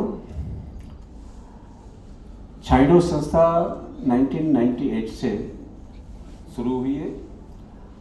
हमारे गुजरात के गृह मंत्री पोपट भाई व्यास थे 1973 में, उन्होंने ये संस्था शुरू की थी और बाद में करीब 13-14 साल हुआ उनका निधन हुआ. उसके बाद ये संस्था, पहले मैं वाइस प्रेसिडेंट था, अभी मैं प्रेसिडेंट हूँ. हमने शुरुआत भोजनशाला से की थी. हम उस टाइम 1998 से 3 रुपये में भोजन देते थे, आज भी 3 रुपये में पक्का भोजन देते हैं. आज उस टाइम 60-70 आदमी खाना खाते थे, आज 650 से 700 आदमी हर रोज खाना खाते हैं. हमारी एक डॉर्मेटरी है, हालांकि डॉर्मेटरी इज़ नॉट सक्सेसफुल क्योंकि पेशेंट से जो केयर टेकर है वो ज़्यादातर पेशेंट के पास ही रहना चाहते हैं, हॉस्पिटल में सो जाते हैं. तो हमारे यहाँ डॉर्मेटरी ज़्यादा कुछ इसका उपयोग नहीं होता है. हमारे एक मेडिकल स्टोर है, वहाँ पे हम सब्सिडाइज रेट से मेडिसिन देते हैं. MRI सेंटर है जहाँ पे BPL patients, prisoners, academically interested case और old senior citizens above 65 years उसका फ्री में होता है। हमारी संस्था का एक पॉलिसी है जिसमें हम इस तरह के जो डोनेशन करते वाले होते हैं 1 लाख के ऊपर के उसको 5% की कूपन देते हैं, उसके ऊपर भी हम फ्री करते हैं। हमारा डायलिसिस सेंटर फ्री चलता है। हमारे पैथोलॉजिकल लैब में मार्केट रेट से अराउंड 50% रेट में हम करते हैं और इसमें भी BPL सब कुछ फ्री होता है। उसके सिवा हमारा एक मेडिकल सेंटर है, वहाँ पे हमने अपनी दूसरा MRI, CT scan, sonography, X-ray, dental, physiotherapy, TMT करते हैं। इसमें आई के रेटाइना का ऑपरेशन करते हैं। उसके सिवा डायलिसिस वहाँ पे भी फ्री होता है। सब तरह की मेडिकल सर्विसेज देते हैं। इसके बावजूद हमारा एजुकेशन में नवसारी जिला में खेरगांव में हमारा एक आश्रम शाला है, वहाँ पे हम 225 आदिवासी बच्चों को पढ़ाते हैं। रेसिडेंशियल स्कूल है, सब फ्री ऑफ चार्ज, रहने का, खाने का, शिक्षक जो एजुकेशन फी सब कुछ फ्री ऑफ चार्ज देते हैं। और मुझे खुशी इस बात की है कि ये हो एडॉप्टेड बिफोर 7 years बैक। उस टाइम पे आश्रम शाला के पास पैसा नहीं था, बच्चों को खिलाने के लिए नहीं था, तो सोच रहे थे कि हम शटर डाउन कर दें, हम स्कूल बंद कर देते। हमको मालूम पड़ा, हम वहाँ पे गए, उसको बोला कि स्कूल जैसी ये जो सेवा के कार्य है बंद नहीं करना है, वी आर विथ यू, और हम उसको एडॉप्ट करके पूरा फाइनेंशियल बर्डन हम अपने पर ले लेते हैं। और उस टाइम पे बिकॉज के शिक्षकों को पगार नहीं मिलती थी, वो कुछ ठिकाना नहीं था, तो 15% बोर्ड का रिजल्ट आता है। आज मैं खुशी के साथ कहता हूँ, इस साल में 10th का बोर्ड का रिजल्ट हमारी आश्रम शाला का 93.33% का है। तो इस तरह का आदिवासी क्षेत्रों में भी हम बहुत सारी दूसरी आश्रम शाला को भी हेल्प करते हैं, उसके बच्चों को पढ़ाने की कोशिश करते हैं, स्पेशल कोर्सेज चलाते हैं वहाँ पे, और एजुकेशन क्षेत्र में भी ऐसा काम करते हैं। हमारी जो अचीवमेंट सर्विस अवार्ड उनको मिला है, इसके लिए जो कोरोना काल में हमने जो काम किया था, इसमें हमारे ऐसे 55 लाख लोगों को 66 डेज में खाना खिलाना बहुत तकलीफ वाली बात है। लेकिन हमने पहली बार मेरे सूरत शहर की सब महिलाओं को अपील किया था कि भाई आप घर में है, आप घर में रोटी बनाते, अपने लिए रोटी बनाते, लेकिन अपने जो भाइयों सूरत में रहते हैं माइग्रेंट्स पीपल, उसके लिए आप सिर्फ 5 रोटी या 10 रोटी मुझे डोनेट करो डेली। आपको ताज्जुब होगा कि 26,000 लेडीज हाउसवाइफ्स ऑनलाइन रजिस्टर हुई और उन्होंने हर दिन 5 या 10 कोई 15 देते थे, तो 2,50,000 रोटियां उन 26,000 बहनों की तरफ से आती थी डेली। इसके अलावा जो हमारी संस्था है सूरत में, उन्होंने बोला कि हम सिर्फ आपको रोटी बना के देंगे, हम छोटी संस्था है, लेकिन ऐसी संस्था है 5,000 7,000 रोटियां बनाती थी और ऐसी 7 से 8 संस्थाओं को 50,000 रोटी डेली देती थी। हमने भी मशीन लगाए थे जो कलाक में 4,000 रोटी निकालती है, ऐसे मशीन थे। कलाक में 1,000 रोटी निकलती है, ऐसे मशीन थे। तो पूरा मशीन्स के ऊपर रोटी होता है और सब्जी बनाते हैं।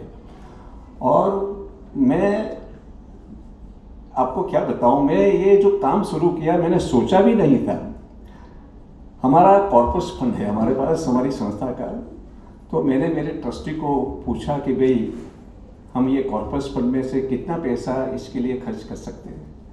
और मेरे ट्रस्टी को भी मैं सलाम करता हूँ, क्योंकि मुझे तो पूछते कि प्रेसिडेंट हो लेकिन सबकी कंसेंट से होना चाहिए। तो बोला कि भरत भाई अपना पूरा कॉर्पस फंड पूरा हो जाए, डोंट वरी, हम फिर से एक लगाएंगे, गुटेंगे, लेकिन ये टाइम जो है इसमें अगर हम सेवाएं नहीं देंगे तो हम चैरिटेबल ट्रस्ट कहलाने के लिए ये नहीं है। हमारा चैरिटेबल ट्रस्ट है, we must do this work. तो हमने बहुत सारे खेडूत भाइयों, आपको बताऊं कि वे यहाँ टिम्बा गांव है, शामपुरा गांव है, बारडोली के पास है, अपने खेतर में से खुद, वहाँ पे मजदूर नहीं थे, फैमिली मेंबर्स ने सब्जी काट के ट्रैक्टर में लोड करके खुद ट्रैक्टर चला के हमारी संस्था को देने के लिए आते थे। 200 ton vegetables within 66 days वो फार्मर्स ने हमको डोनेशन में दिया। तो इस तरह से बिकॉज ऑफ दिस 650 वॉलेंटियर्स काम करते थे और हमारा 9 सेंटर्स चलता था। आपके किम चौकड़ी में भी हमारा सेंटर चलता था और वहाँ पे भी हमने बहुत सारे लोगों को खाना खिलाया था। तो इस तरह से ये काम सब जुड़ के होता था। चाइल्ड संस्था का एक ही बात है कि एजुकेशन, हेल्थ सेक्टर्स और मानव सेवा, ये 3 चीज़ के लिए हम काम करते हैं। और फिर से मैं thank you very much for giving this life time service award. Thank you. Thank you very much sir.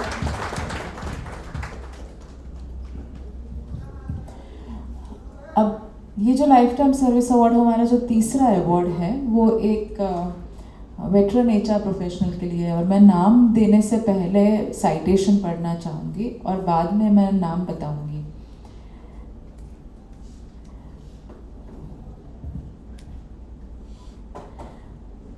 ज्ञान और समझ के आजीवन साधक, चिंतनशील, वाचक, लेखक और स्पष्ट वक्ता, संपूर्ण निडर, मानव प्रेमी, ये life time service award winner recipient corporate sector एवं पब्लिक लाइफ में काफ़ी लोगों की संवेदना जगाने का भगीरथ कार्य निस्वार्थ भाव, सातत्य और असरकारकता से के साथ कर रहे हैं।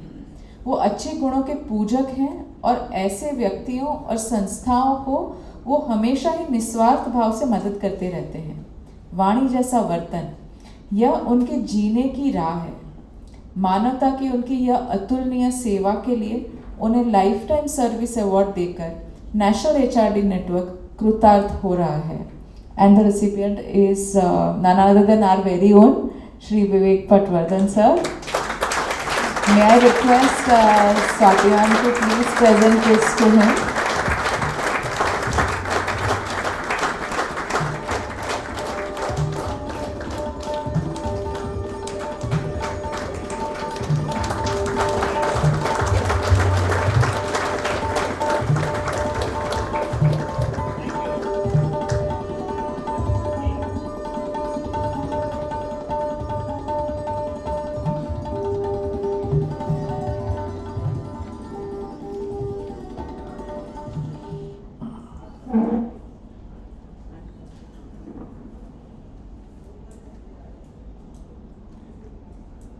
They have given me this award.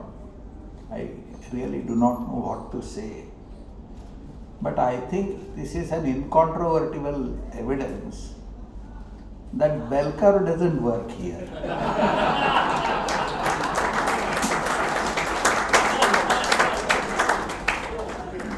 It should have actually gone to Himanshu Bhatt.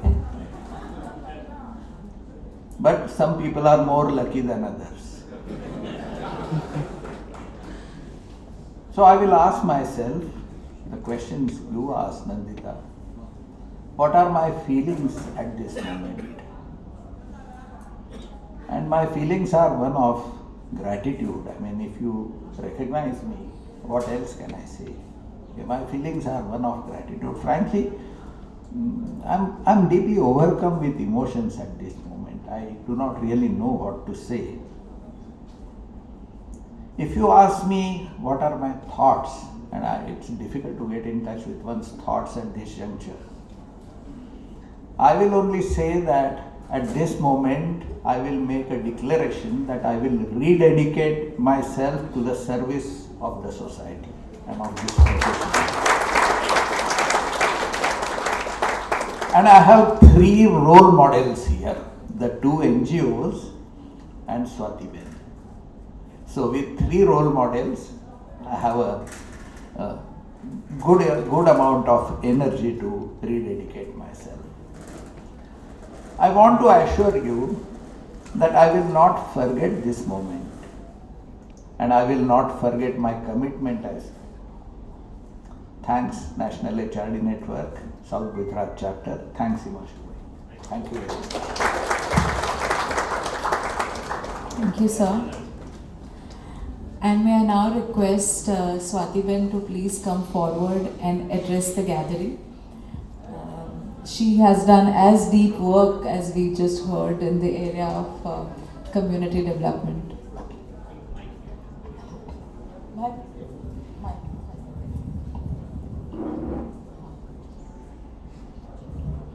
So if Vivek Bhai asks, what are you feeling at this moment? I am overwhelmed. I feel humbled. And I feel I am surrounded by goodness. I am surrounded by great personalities. When Shri Himanshu Bhai told me that the theme of the conclave is "It is okay to be human," I felt immediate peace within me. As very often I tell God that I am only human.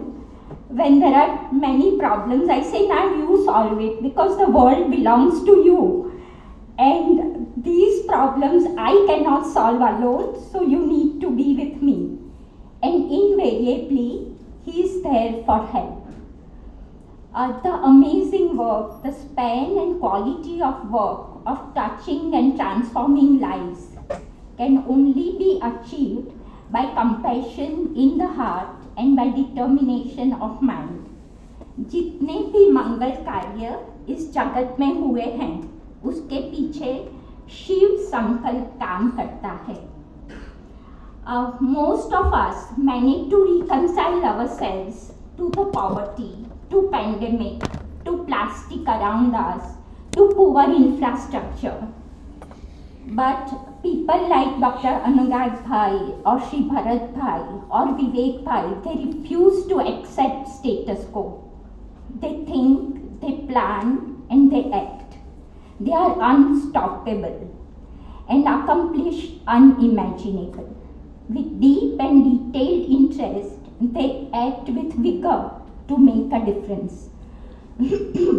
Narsirao Divetya is a very great Gujarati poet, and he had written that Buddha भगवान के एक आंसू की कीमत लाखों लोगों के आंसुओं की कीमत से ज़्यादा होती है, क्योंकि जो लाखों लोग हैं वो अपने खुद के दुख पे रोते हैं, जबकि बुद्ध भगवान दूसरों के दुख पे रोते हैं.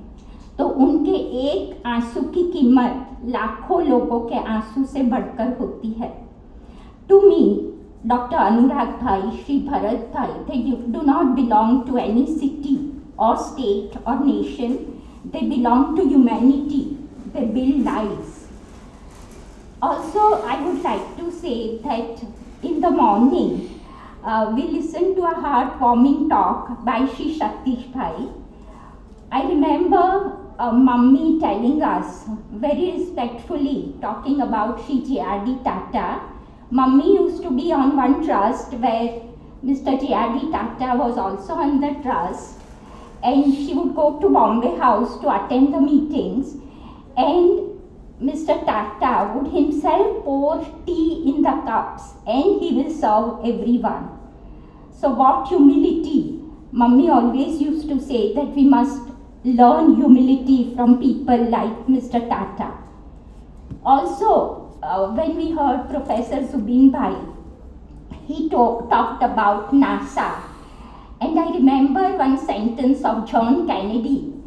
He had told when he wanted to send people on the moon that all this will not be finished in the first 100 days, nor will it be finished in the first 1,000 days, nor maybe even in our lifetime, and even perhaps in our lifetime on this planet. But let us begin. So whatever good we want to do, let us begin.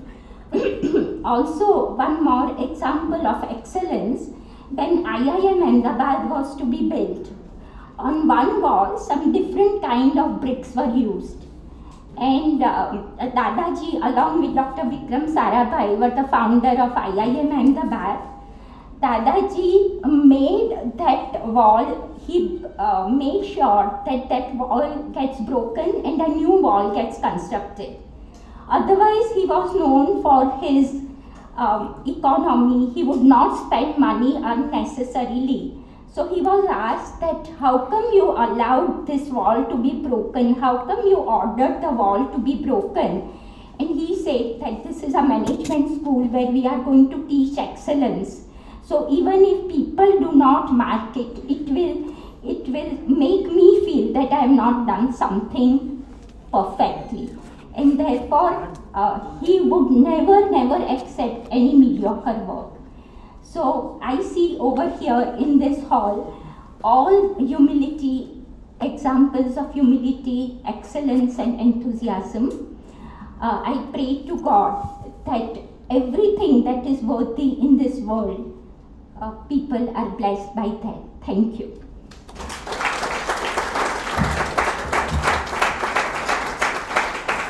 Thank you so much, ma'am, for your beautiful messaging and address. And I think you picked up messages from each of the sessions that we had during the day and built upon that and shared some of the examples of how you have seen and heard about those examples at household. We can only imagine how that would be to grow up in that household. But thank you very much for sharing that.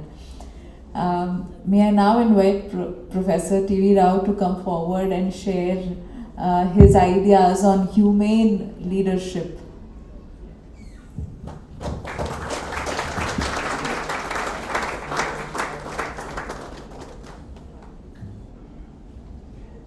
Good evening. Good evening.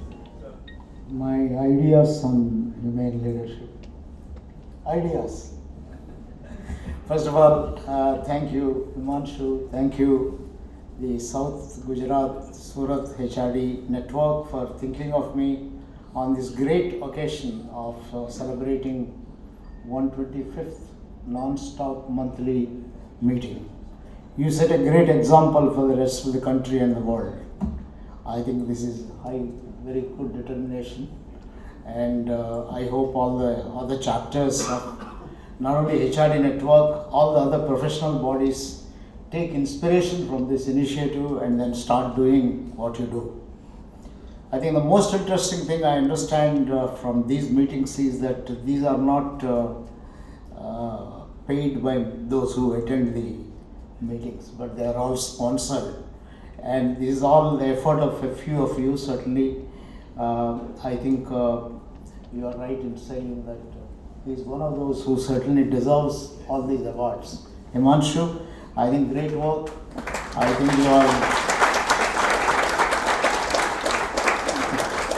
you are a great example of humane leadership. I was asking somebody who was accompanying me from Surat airport to here about what does Himanshu do nowadays. And he was telling me many things which is all indicative of a lot of devotion and selfless work. Being a consultant, it is not easy always to do a selfless work. Consultants quite often always earn for themselves rather than helping others. I think you are doing this, and this is a great example of that. When Himanshu asked me to talk about humane leadership, I actually prepared a PowerPoint presentation. And after I listened to morning, I missed Satish, and subsequently I think both your talks and all the wonderful practical examples of how people have been living their lives. I think there is no point of repeating theoretically whatever they have said by another PowerPoint presentation, and I am glad that you didn't give me the opportunity to put a PPT. By putting a chair here, it's not necessary. So I was asking myself that what are the examples I have? First of all, am I can say very proudly, all the people who spoke here by setting the example are humane leaders, but am I a humane leader? This is a question that I ask myself. Now this is not for me to judge, it is for others to judge. But if there is any track of any humane leadership in me, whom do I owe this? I think some people say we started HRD network, which is a good thing, or Academy of HRD, and there are many NGOs with which I am associated, but never done direct work like you, sir. Wonderful work that you people have been doing in a different field, I think in a different way.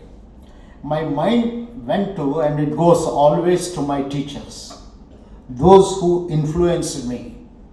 And I will mention 3-4 of those stories.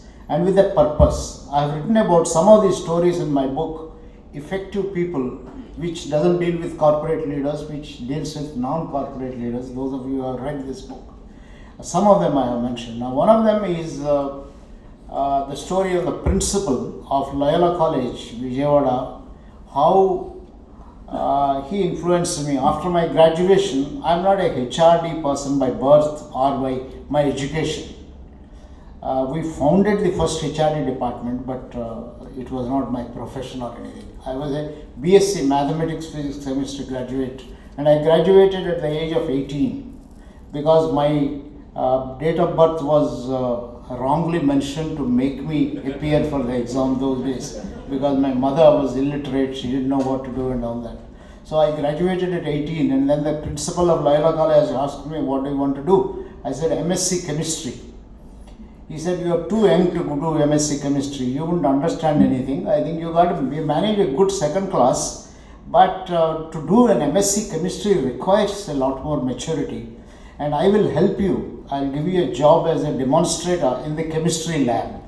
For 2 years you work, and then you appear for, it's a very interesting thing. He gauged this young fellow, if he wants to do an MSc Chemistry, will need to be a little more mature. He didn't tell me in so many words. He said, I'll offer you. So I was getting ready to be a demonstrator in the chemistry lab. And one fine morning, my village those days is about 20 kilometers away from the college. I get a card from him saying, I saw a new item advertising about a new degree called Bachelor's of Education, started by NCERT with some Ohio State University collaboration, and they give you 75 rupees a month as stipend, which is same as what I would give you as a demonstrator. So why don't you apply, and if you get selected, it is better for you to do B.Ed. And when I went to meet him, he not only got the application form, he helped me to fill it. Then I went there, and of course I was the youngest again among the lot, got selected. And he helped me to make sure to get my degree. You know, those days for getting the degree, you have to go to another place called Visakhapatnam, Andhra University, and a lot of bureaucracy is there, etc., etc. So I got my BSc and then got admitted into B.Ed. There I'll tell you another story of another professor. I didn't know at the time so much about this country. In Mysore, there were 4 states only. I think we knew more about Karnataka, Andhra Pradesh, Kerala, and Tamil Nadu. 4 states. The regional college was meant for that.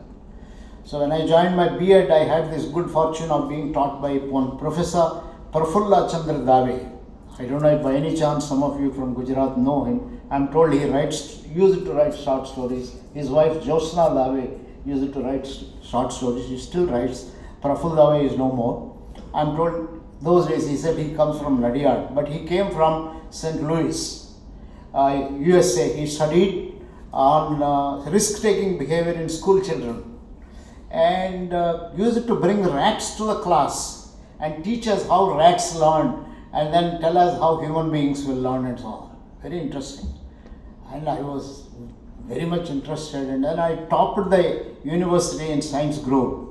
And at the end of it, I think I went back to Loyola College and I said, so 1 year stipend over. Now 2nd year, give me demonstrator position. So I'll go for my MSc Chemistry. So Father Gordon said, yes, I will do that. But in between, I got a letter from Dave saying, please come. You got the first rank, and I want to discuss with you your plans. A professor, a teacher, among about 120 students, you must be talking to everyone, no business to. He says, what are you planning to do? I said, MSc Chemistry. He said, that will be wasting your life. Why? I have noticed when you are here for last 1 year, you have a special aptitude for psychology. You must do your psychology. So I said, but who is going to give me MA in psychology? Because I am a BSc, and those days, even today, most of the places, today we are much more liberal. You must be a BA in psychology to get admitted into MA in psychology. He said, I'll write to a professor in Osmania University and I'll ask him to make an exception, because the B.Ed we have is equivalent to M.Ed of most of the places, but I will convince him, don't worry. He wrote a letter to Dr. Parameshwar, and then I went to Then I met a third interesting person, Parameshwaran, a young fellow, smoking cigarette in front of the head of the department's room. I didn't know that he was the head of the department. I went and asked him, where do I find the head of psychology? He said, you want to meet him? He finished his smoke, took me to his room, and then he sat in his room, in his chair, and he said, now what do you want? Very interesting. I don't know, I was quite, I said, here is a letter, I did my B.Ed, and Professor Dave suggested. He went out of way and made an exception, and he said that, look, I am convinced that, and I think he's a young professor, got me admitted to third professor. Fourth professor, when I was graduating, I topped that in university. In fact, I created a new record in psychology, and which proves Professor Dave was right in saying that you have special aptitude for psychology. Now, fourth incident.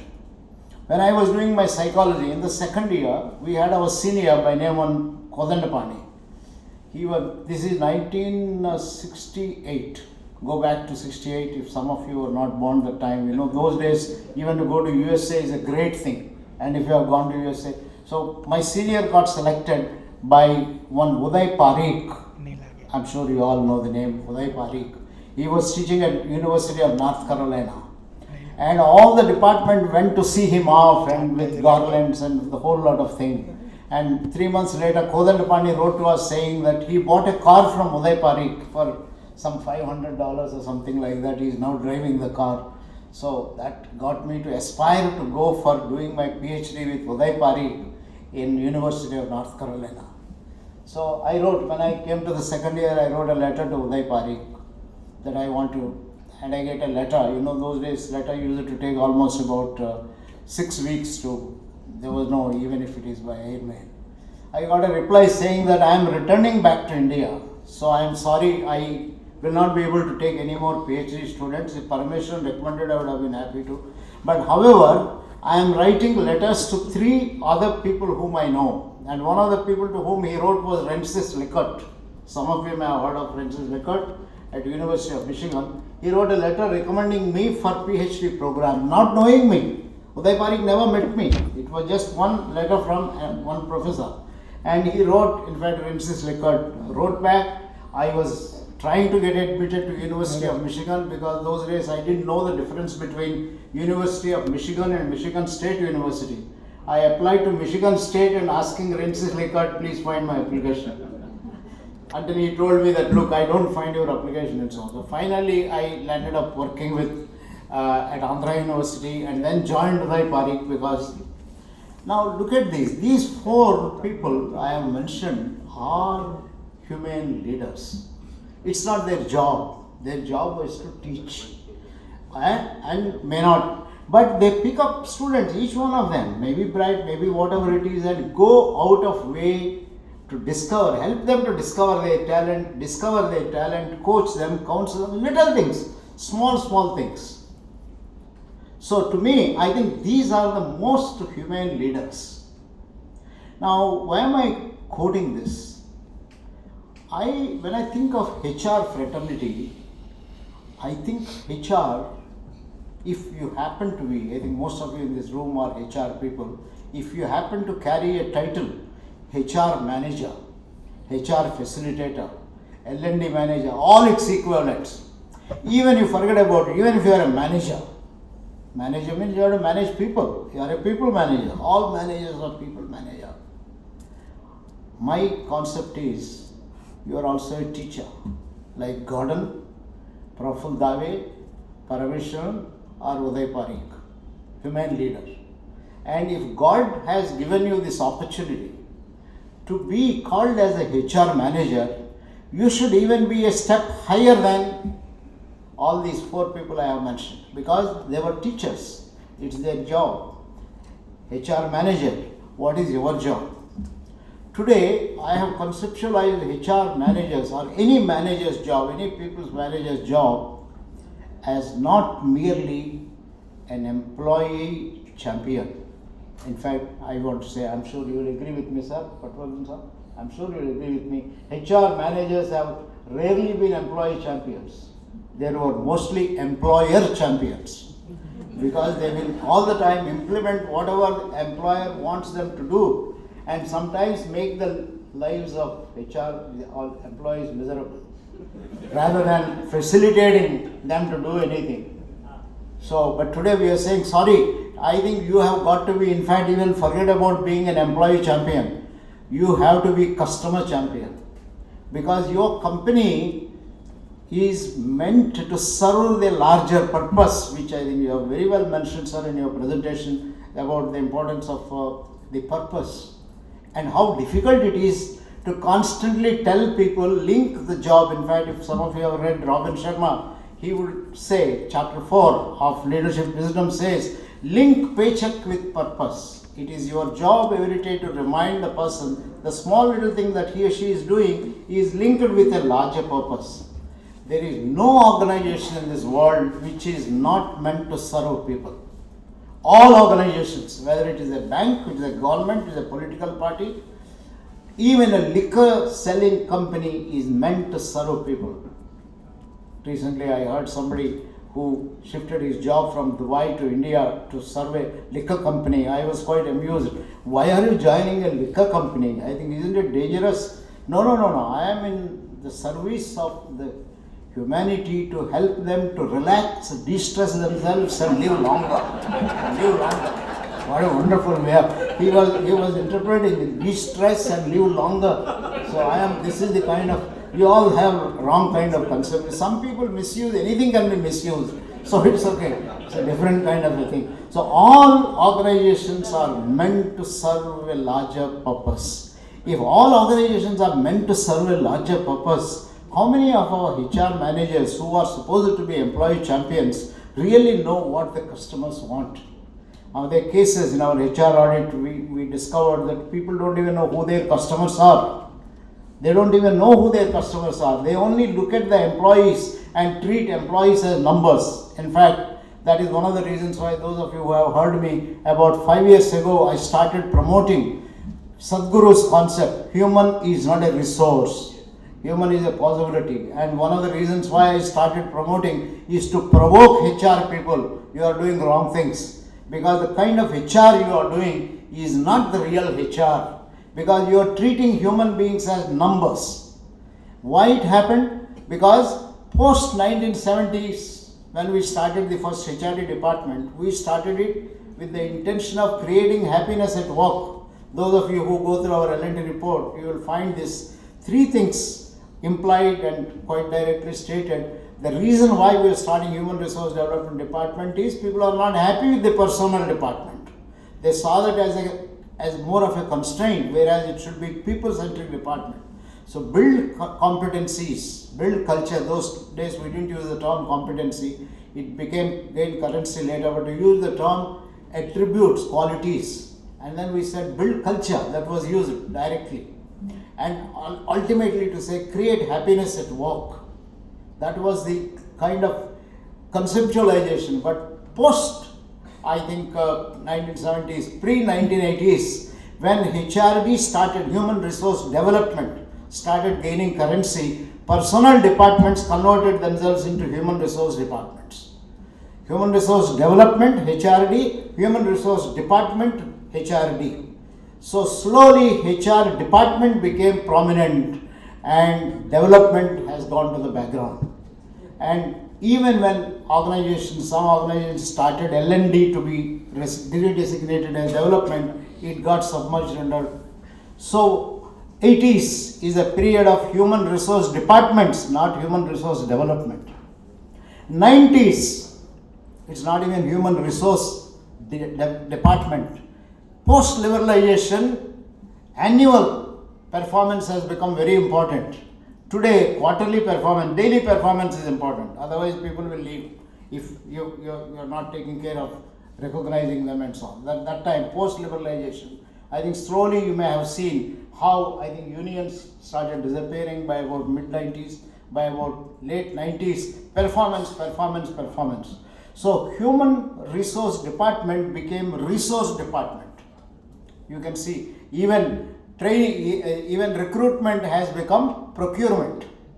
You are procuring people, you are in the business of, so human beings have become numbers. So human has gone, development has gone, what remained is resources. KPAs, KRAs, forced distribution, bell curve, these were the things if you look at, I think thanks to companies like GE which promoted this kind of a thing in late part of 90s and early 2000s. So that's why I said when Sadhguru said human is not a resource because you are treating human being as a number. It's a crime. He said it's a crime to reduce human as to a number because anything that you quantify is reduced to a number, and once you quantify you are making number is limiting oneself. So he came up with saying human is a possibility. In a way, in the heart of hearts, I was saying human is a possibility. There is no question. I never said human is a resource. Human is an unlimited resource. Infinity. The moment you say human is an unlimited resource, it is the same as a possibility and things of that kind. So we started promoting this kind of a thing. And today, I have been talking to people and promoting this. The HRD's focus starts with the customer. And pandemic has again thrown this paradigm totally out. Now what pandemic has taught is what we are hearing from the morning directly and indirectly. Pandemic has taught us, first of all, everyone should take care of himself or herself. If you are not going to live, I think doctor you have said it, if you are not going to live, or I think in the hierarchy you presented, at the bottom you starting with the individual and so on. If you are not going to live, you can't serve anybody. So please take care of yourself. You are the center, you are the foe, you discover your talent. Now once you keep yourself healthy, the next important thing for every manager, including HR manager, is the family. If your surroundings are not happy, nobody is there to, how can you go to office? You don't have enough to eat in the morning, nobody will take care of it, etc., etc. So take care of your family. So it's every manager's concern. Then you also have to take care of the health and hygiene of all those who are working. When you talk of employee welfare, health and hygiene became very important focus. And HR people are told it is not enough to take care of health and hygiene of the employees who come to your place or don't come to your place, working from home. There also you take care of, send doctors, send transport, make sure that they have access to technology. You do all those kind of things. But also you have a responsibility to take care of the surroundings in which they are living. Community comes into picture. Because if they are living in unhealthy kind of an environment, you may have wear number of masks, but you are one day going to be. So HR's role suddenly became not only that of providers of employee welfare, etc., but also providers of taking care of the community. Your stakeholders got suddenly increased. Customer is your stakeholder, employee is stakeholder. Then I heard a very interesting story from, I think one of the companies somewhere here in this part of the world, from my colleague, professor from IIM Ahmedabad. He, I think, gave a talk in which he talked of a company where post-pandemic, the company got permission to start its manufacturing activities, and the owner of the company went and asked the HR manager, now we'll start our manufacturing, get our employees. He said, which employees? 1500 migratory labor all disappeared. He said, migrate all this labor. I have no clue where they have gone. No, how do you know? Because this is the contractor's job. Oh, this is not your job, it's contractor's job. So, I mean, this is a new thing. How can a company run when a HR manager does not know where the people who are either contract labor, daily wage laborers, etc. are working? What are the community? Where do they come from? What is the culture? What are the kind of issues that are there? So you see, HR's job, if you really look at, has expanded to take care of customers, take care of employees, take care of communities, and also take care of the employers. Because if you don't take care of the employer, where is the livelihood? So doctors save lives, and HR people both save lives and provide livelihoods by taking care of. Now you see, suddenly HR got lifted up. Now they're all lifted up. HR, so it's not only doctors who are gods. Now HR people also are almost becoming gods. You have to provide employee welfare, and you have to make sure that livelihoods are there. So it's a very, very tough job but it's a great job, and that is where you need your humanity.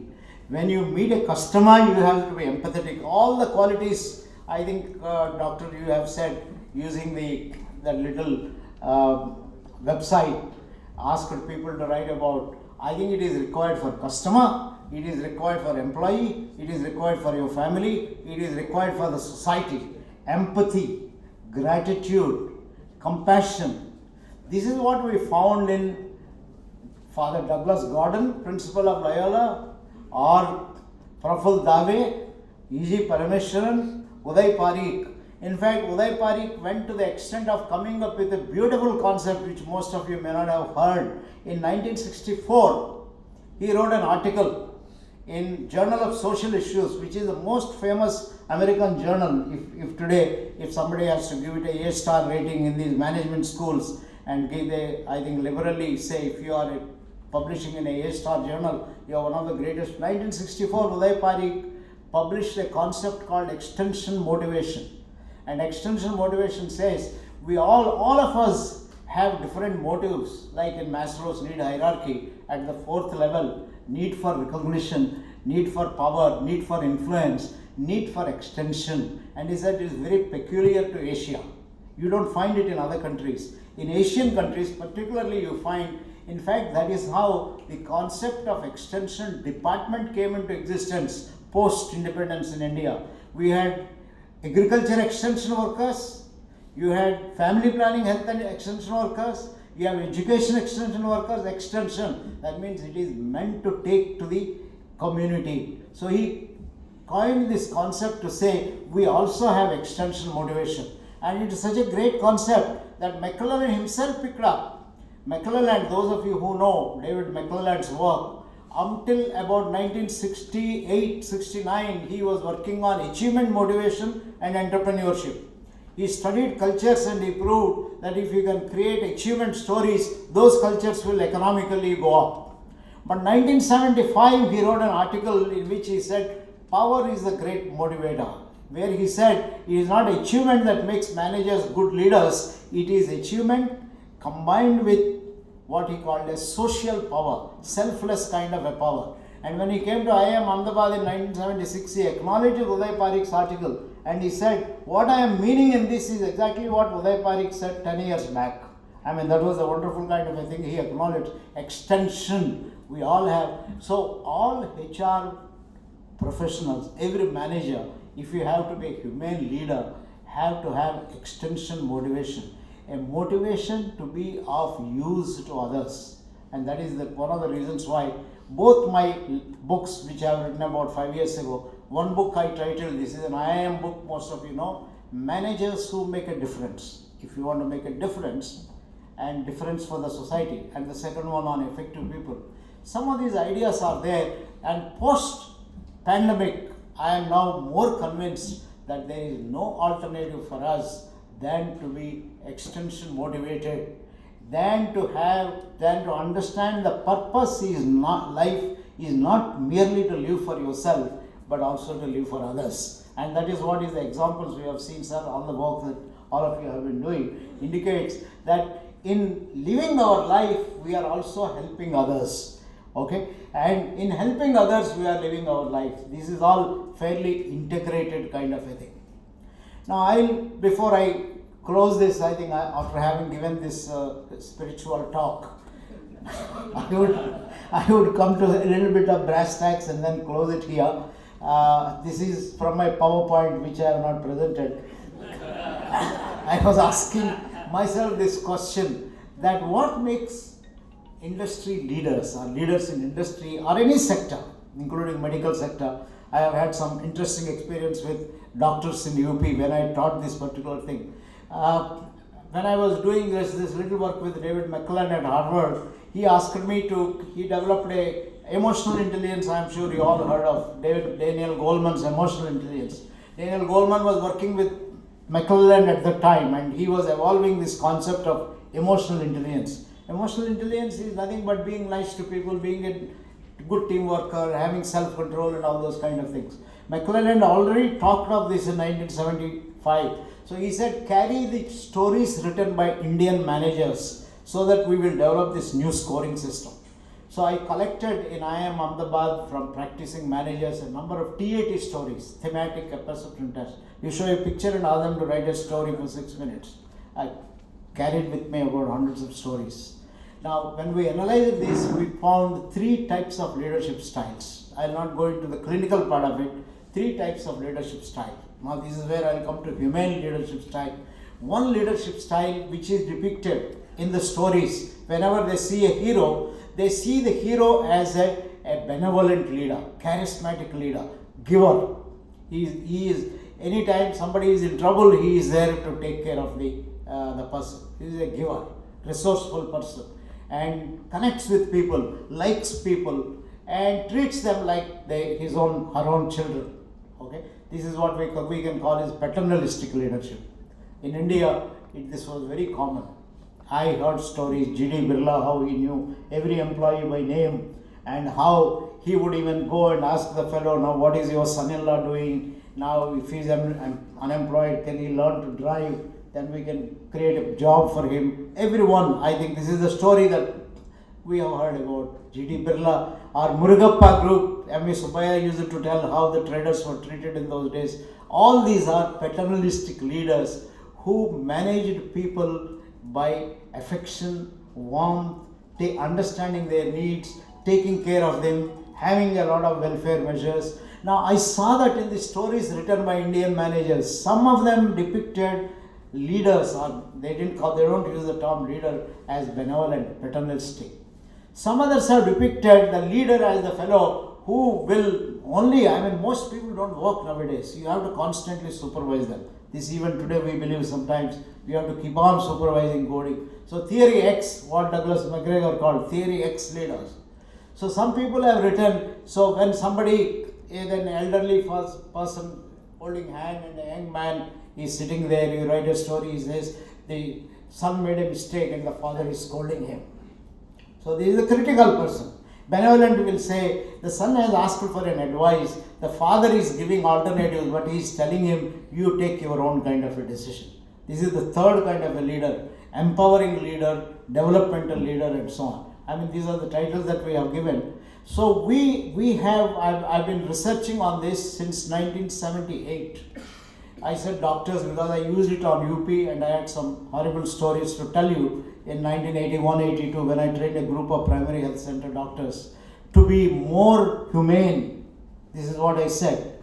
So one of the primary health center doctors who bought this story, he said, very good. 6 months later, we called him for a follow-up course at IIM Ahmedabad. He said, Professor Rao, I implemented whatever you have said.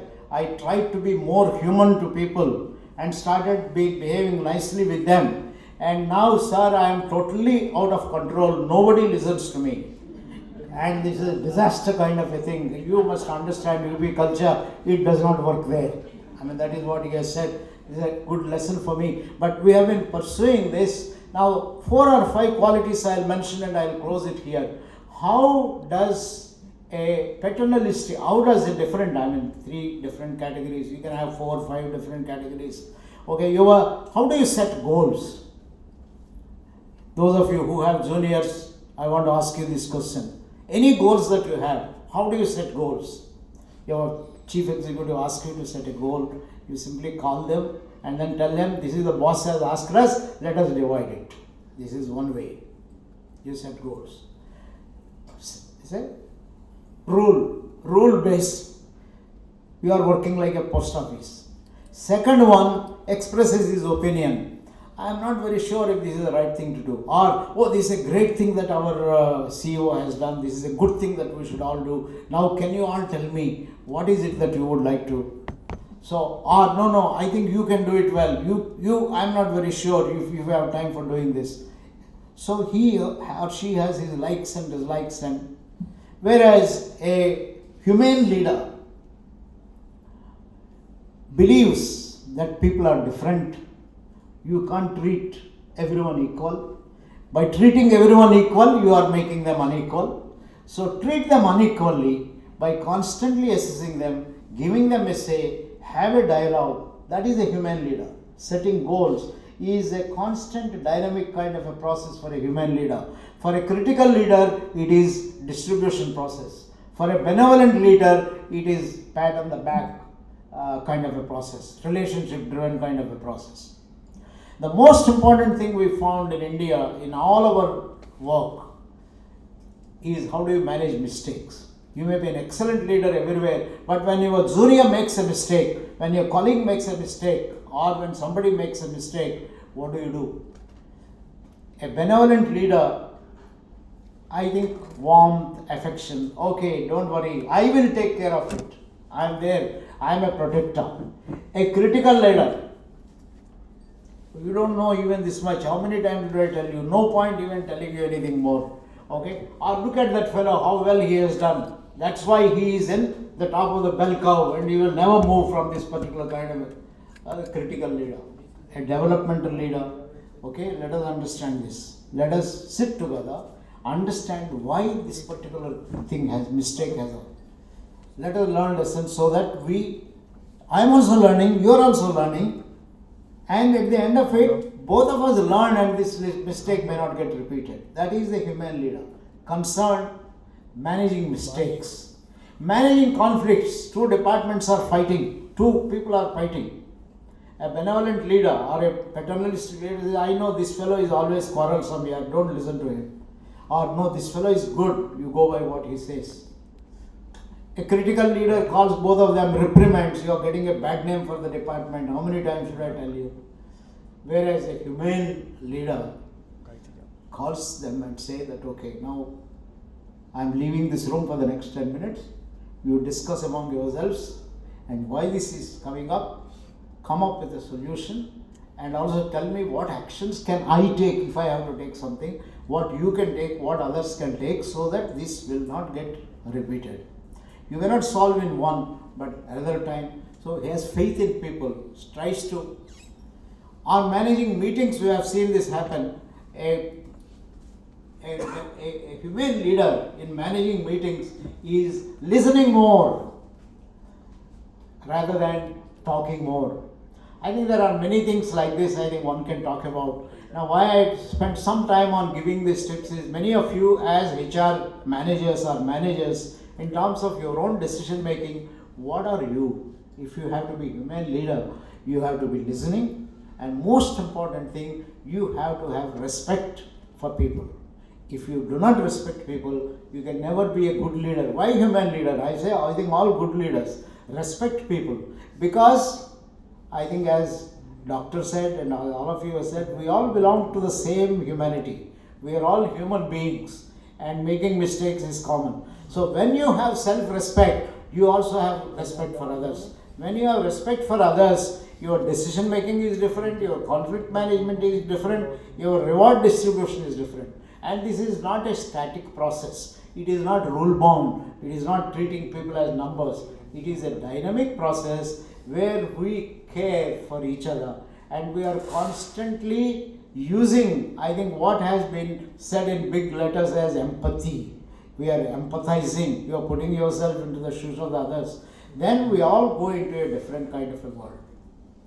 In some, I have talked of some of the qualities of a humane leader, drawing lessons from some of my teachers, and I am recommending that all HR managers, all managers, even if you don't carry the title HR, you are a teacher. There is a teacher in you, and you should be like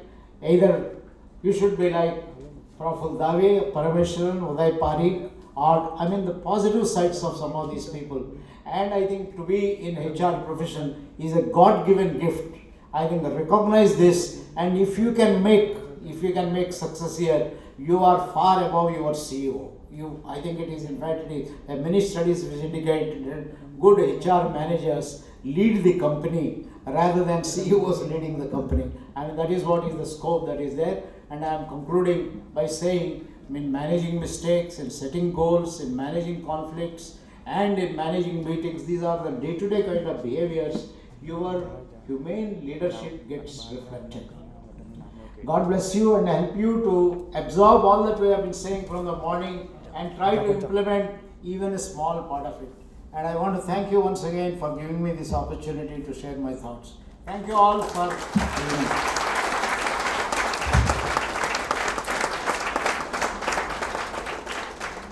Thank you very much, sir, for sharing your thoughts and experiences on human leaders and human leadership.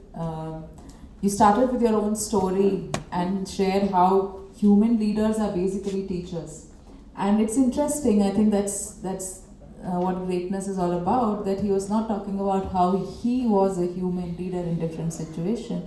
He was actually, you talked about how you experienced a human leader and how it made you feel, and how that can be some leadership lesson for us. And of course, you talked about extension motivation and the types of leaders that you talk about, the benevolent leader and the critical leader and empowering leader, humane leader. I just wanted to emphasize on one sentence that he shared. He said, a great leader treats everyone unequally. I think we all talk about equality and treating everyone equal, and we keep saying that treat others as you like to be treated yourself. But I think the great leaders say, like you were saying, sir, they treat others as they would like to be treated, not individually how I would like to be treated. I will treat you as how you would like to be treated. So thank you for giving those tips towards the end. I think if we take it forward for all of us, it's a lesson learned. So now we are coming at an absolute close of the conference. So may I request Mr. Vivek Patwardhan to please come forward and give his address and also the concluding remarks for the conclave.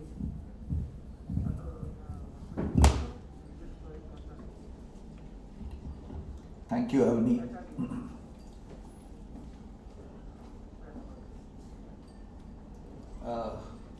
I really don't want to take too long, so I will be as short as possible. Lot of good thoughts have been expressed, lot of good concepts have been expressed, and in a very effective way. And I will go back home with a bag of such ideas and thoughts, and I would like to thank all preceding speakers to share those with us. When we say it's okay to be human, and when Himanshu Bhai said that this is the theme, it's okay to be human, I thought of Salman Khan being human. And somewhere I was thinking कि it's okay to be human ऐसा t-shirt मिलने वाला है.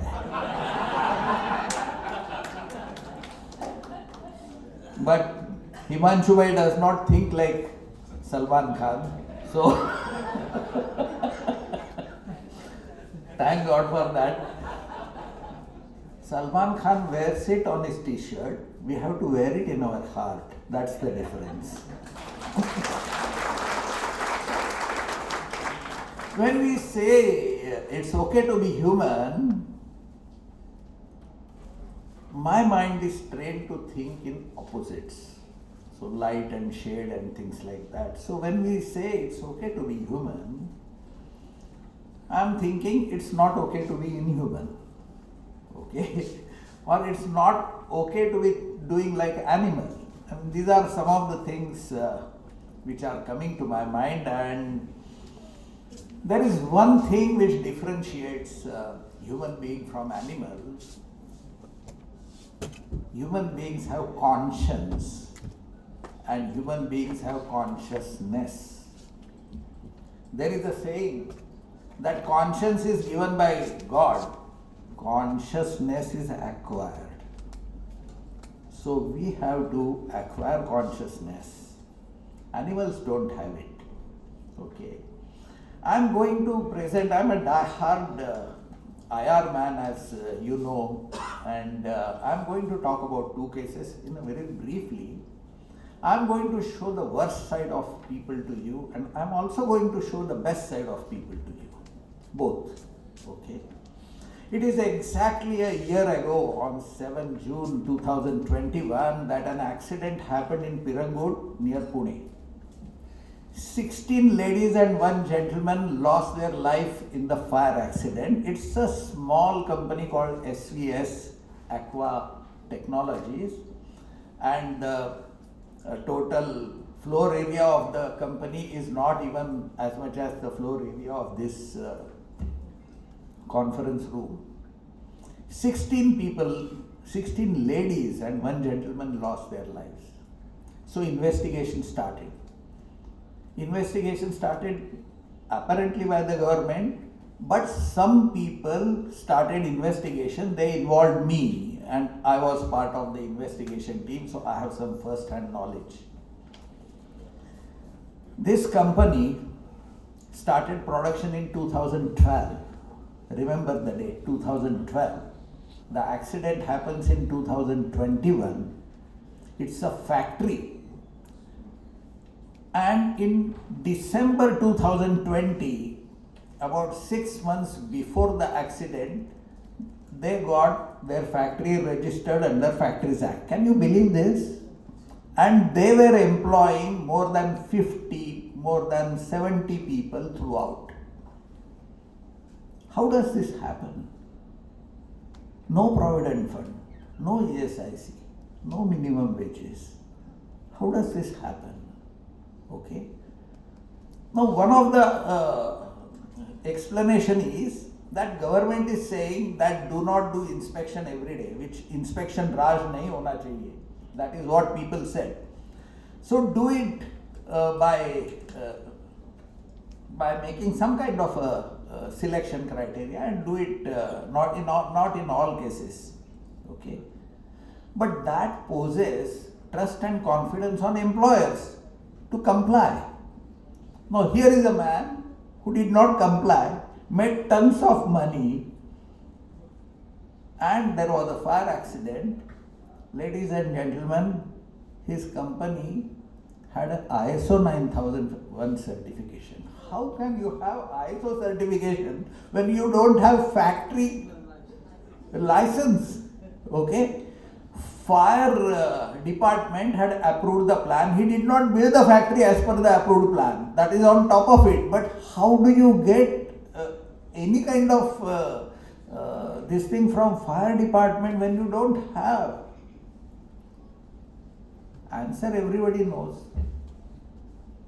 Everything comes at the price and the owners must have paid the price and they got it. Okay. So there were demonstrations. Workers organizations, they had demonstrations in front of factory inspectors saying that if it is MNC 5 lakh, if it is Indian company 4 lakhs you have to pay to get factory license. Actual demonstration with these things.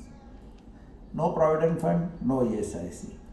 So what we did, we actually calculated how much wages should have been paid but not paid. We did not calculate interest on it, sir. We simply said difference in minimum wages, provident fund, ESIC, क्या मिलना चाहिए था, क्या नहीं मिला. Okay. From 2012 to 2021, per worker, the amount came to 7.60 lakhs. 7,60,000 per worker. In the terminology of industrial relations, this is called wage theft. This is called wage theft. Okay. I have blogged about it. I have blogged about all this. I am not saying anything which is not blogged about. The owner of this company was placed in jail promptly. Okay. And he was asking, you will have to give some ex gratia compensation to 17 lives. Okay. Kitna dete ho? He said 2 lakhs. People said, what nonsense? He said 5 lakhs. Then he said 10 lakhs. Now, do you see the connection between 7.6 lakhs and 10 lakhs? If 7.6 lakhs ke upar if I calculate the interest, it is around 10 lakhs. Whose money he is paying back? My question is, are rules made for us or we are made for rules? What exactly is happening? And increasingly I find that people think it this way, that we have elected our member of parliaments and MPs and they sit in the parliament, they make laws. Let them make laws. We will do whatever we want to do. What kind of mentality we are having as a society? I would like to question this. I would like to go further and question. We are talking of humane behavior, this and that. In the lawlessness that we see, is it possible? Is it possible? Dr. Zubin Mullah talked about context. How can we lose the context? How many of us have seen people traveling on scooter, husband, wife and 2 children? It has become common. Now Bombay wants to implement pillion rider and the scooter driver both must wear helmets. It is a non-issue. It is a non-issue. People are traveling 4 fellows on a scooter. It's such a big risk. I believe that we talk of these things which are okay on one-to-one basis, but when you talk of organization as a whole, the first question we need to ask ourselves is, do we obey law? Okay, and the answer can be very disconcerting. Okay, so this example tells us that it is not okay to be inhuman. I mean, that is the lesson I learned from this. I would like to also mention another case of garment manufacturer. There is a company called Shahi Exports. Hello, can you keep quiet there, please? Excuse me. There is a company called Shahi Exports. Okay, they make garments near Bangalore and they sell it. Karnataka government came out with minimum wages for garment industry. Garment exporters refused to implement. Can you believe this? They refuse to implement. I mean, we are not obeying laws and rules. Okay, what are we talking actually to be human to people? We are not human. Okay. Now what happened in Shahi Exports and this thing, they were mistreating their workers, mistreating to such an extent that supervisors called women employees prostitutes. All this is on record and all this is on internet. I am not saying anything from my head. In my blogs I have quoted the sources also. There was big violence. That was followed by strike, that was followed by lockout. And we were watching Kya Hoga Aage. And suddenly it got closed. Suddenly everything was normalized. What had happened? Did the owner have change of heart? Ye kya ho gaya? How did he suddenly become human? The fact is, Sonam Kapoor, you know Sonam Kapoor who she is? She is the actress. I think she is a daughter of Anil Kapoor, right? She is married into Ahuja family. Ahuja family owns Shahi Exports. Lawyers went to Sonam Kapoor and told her that if this blows up out of proportion, your brand image will suffer. So Sonam Kapoor tells her in-laws, close it, and they closed it. Now, what is happening in our country? Okay, should it happen like this? Are we following laws? Are we following rules? Are we having respect for people? I mean, these are some of the questions that come to my mind. Okay, so much for 2 examples where neither conscience nor consciousness was used at all. Both were found wanting, and that is why I said that perhaps it was the animal behavior.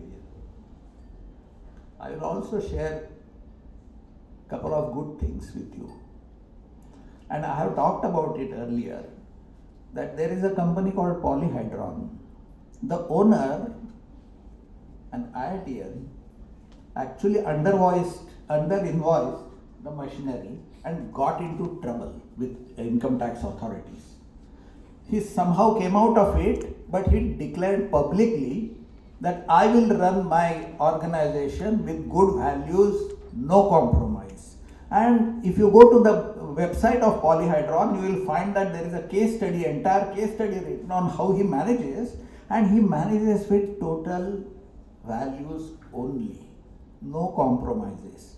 And Mr. Suresh Hundre, he invented that I will share the wealth of my company with workers, and he shares with his workers wealth of the company based on economic value added. Now, if you want workers to add value, you have to allow them space, you have to allow them respect. I mean, you have to create an organization which has rules and structures which will permit space, responsibility, all these factors for workers. Otherwise, how will workers add values? So, when we talk of it's okay to be human, my submission is, in order to be human, we must also create structures that will create it. Okay? And if we are going to work in current structures, then we have to understand the limitations of it. So this is one. Followed him is a company in Thane, which is high-tech engineers. They followed the same thing and they went one step ahead. They are saying, and this is under progress, they are saying we will create an organization which is into inverted pyramid. So the workers will take actually responsibility for a lot of things, and you can come to the Sherwell factory of high-tech engineers. The workers remain in contact directly with the customers, not the marketing manager. Marketing manager also remains, but the workers sort out regular problems. Radical thoughts, but people are implementing. Point I am making is, if you want to treat people like people, we have to be nice. We have to have the right kind of feelings. We have to have the right kind of behavior. But we also should have the right kind of policies and structures. There is another company called Arihan Industrial Corporation, and it was in Vasai. Recently it moved out somewhere else. Wonderful company. And the HR head there was a lady. And fortunately she was not qualified in HR at all. So she was one of the best HR person I have ever seen. She made a policy that if any worker lands in hospital, we will hand over 50,000 rupees in cash to him, no questions asked. Can you believe this? 50,000 rupees if you are in hospital given to you, of course recovered later in salary, but at that time people need it. No questions asked. 50,000 rupees if you are in hospital. Wonderful thing. Okay. Again I am coming back. Can we create policies? Can we create structures where we act like human beings to human beings? Okay. The other two examples, of course, are Govind Kaka, whose book we have here. Okay. Some fabulous policies. Absolutely great policies. I had the occasion of spending one full day with him. I have recorded my interview with him. I recorded videos also with him. And also that of Mr. Ratan Tata. Now you also heard Mr. Satish Pradhan talk about Ratan Tata and what he did. Every action of Ratan Tata, I can say, has no basis on commercial consideration. Okay. Commerce was not on his mind. If it was in mind, he would not have done anything of this. He felt this needs to be done and this is the right thing to do. And therefore, I will do it. Now, how many times we ask ourselves what is the right thing to do? Okay. So, Ratan Tata followed his conscience, Ratan Tata followed his consciousness, and Ratan Tata showed us how it is to be human, and so also the other two gentlemen. I read in a book by Stephen Covey that there are two types of greatness. All of us want greatness, right? All of us work so that we can be great people at the end of our career.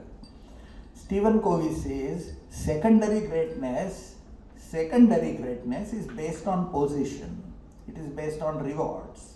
It is based on recognition, titles. Okay, it is based on public image. It is also based on the bell curve. It is also based on your attitude determines your altitude. Okay, all this leads to secondary greatness. He said that primary greatness comes out basic principles of effective living. Okay. So people take actions which can be called as good living. These could be acts of courage, these could be acts of compassion. And he says this is really the character ethic.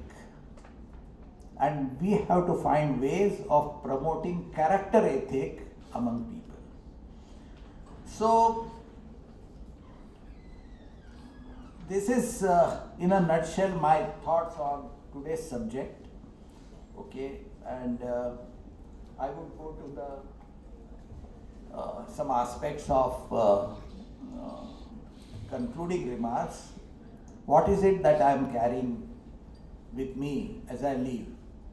So instead of my saying it, can we circulate that mic among people, and I want 3 or 4 people to tell us what is one good thought they are carrying home. I think that is the best way of picking up concluding remarks. Anyone here who would like to share?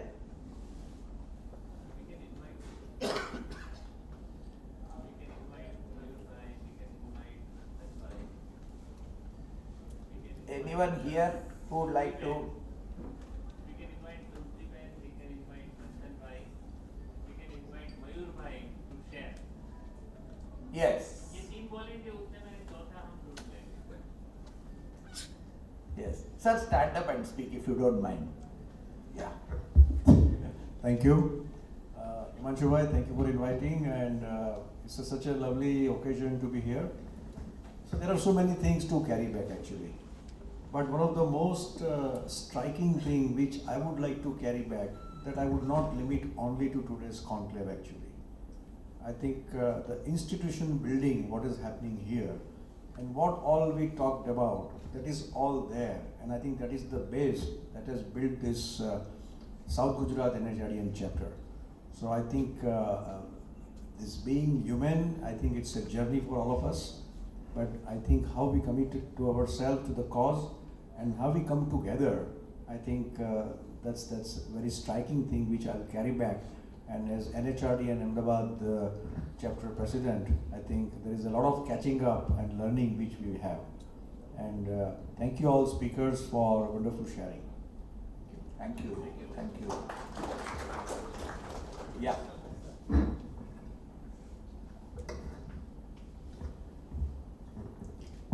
Good evening to everybody and namaskar. My carry home as a teacher and as an HR professional would be that we have to think beyond ourselves.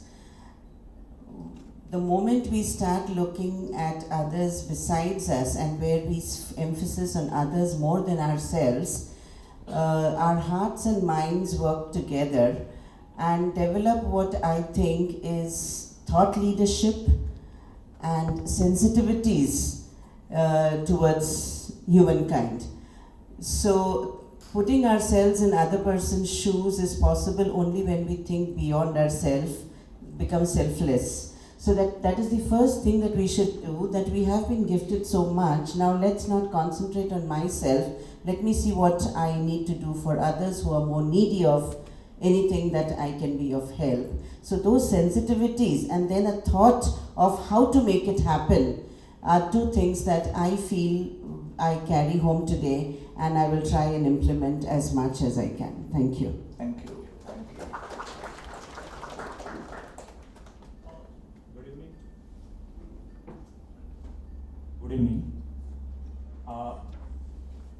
Though I could not attend this whole day, but now whatever few hours I could able to attend, I'm quite impressed that this HR fraternity is thinking a very great thing about the pious job which I think we have selected. And the most important thing is taking away from this session is whatever sir and you have addressed, the issue of the mainly it is a complete circle where we have to think. And when we start from about the complete circle, the role of entrepreneur is very important, because it is he who is sparing fund for the other activities. As you have rightly raised the question of implementing the law, and another thing is managing the greed of the employer. Now this is very important role HR person has to perform, and the journey of HR person is not only limited up to the employee or acquiring the talent, but it is also mobilize the mind of the employer, which is very tough task. And if we succeed in this world now of the, we can say that now where the startups are coming up, so there the role of HR will play a very important role. And I think this session has thrown so many such thoughts which will be useful to all of us. So thank you very much, Acharya, Thank you. and thank you very much. Should I proceed? Yeah. Yeah, one more. Somebody, yeah, please. Maybe last Yeah. a few comments from my side to the takeaway from today's session, which has really strengthened my inner values as an HR, which I always try to exhibit at my workplace. Whenever, normally we have a tendency, as TV Rao sir rightly said, we end up being an employer oriented champion than the employee oriented champion. And we always have a fear, if I go with any proposal to management, they will immediately discard it. Rather than, if we really have right intention for our team and our employees and do something best for them, that would be caring in terms of food, working hours, anything, thinking beyond the legal framework, I think no management would deny it, because ultimately that would benefit to the organization. So I feel that, and I strongly believe from today's session, that how much we think employee as a human before deciding any policy or any practices, I think that is the takeaway from my side. Great. Great.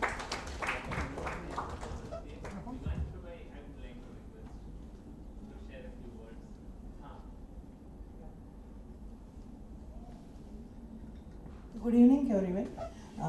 What I have learned from today's session, that yes, we are blessed one. We are at right place, so we are thankful to God for that. And every day I will ask myself, I will ask a very hard question to myself before I go for my job. That today I will try to become a human being. Let's forget good, bad, I don't believe in that. Let me try to become human being. That's what I have learned. Thank you so much. I'll say one line, I am not doing enough is what I'm taking away, looking at all the great work that is happening around, and I'm committed to do more. That's what I'm taking around. That's a big commitment. Yeah. So before I close, I would like to remind everybody that every day we are getting older. Okay. So there is a concept called entropy, which says that the world is going from order to disorder and the disorder is increasing. One person came out with the concept of negative entropy. In the sense, we are moving from disorder to order, okay? And it is called negentropy. For your information, this is not scientifically proved, okay? But it was stated as negentropy, negative entropy. And in defense of that, he said that as you grow older, maybe this applies to me, your sight goes down, but your vision increases. Your hearing goes down, but your ability to listen increases. Your ability to speak goes down, but your ability to communicate increases. So there is hope for all of us. All of us are increasing in our age. Okay? Thank you very much. Thank you very much, sir. Thank you for summarizing it so well. And thank you for sharing all the beautiful insights of, I think it's not okay. We started with what organization should do, and also it should be clear what organization should not do. And I think you did cite the examples of what is not okay. And it's equally important for us to remember what is not okay. We started the day with, and Satish sir, you talked about do what is the right thing to do. And in the last session again we are talking about do what is right thing to do. And about having a conscience and having consciousness. And I think being human really maybe ends up all around that, do the right thing to do. And so you also spoke about what age does for us. We as individuals are aging, organizations are also aging. So I hope that what you said for individuals become true for organizations, and they become visionary as they age and they listen more as they age. And with that hope, let's come to the concluding part. We have presented mementos to all our other speakers, so we would now like to present memento to Professor Rao. I'll call him, yeah, and Swati ma'am as well. So may I request Amrit Bhai to please come forward and present memento to Swati ma'am and Professor Rao.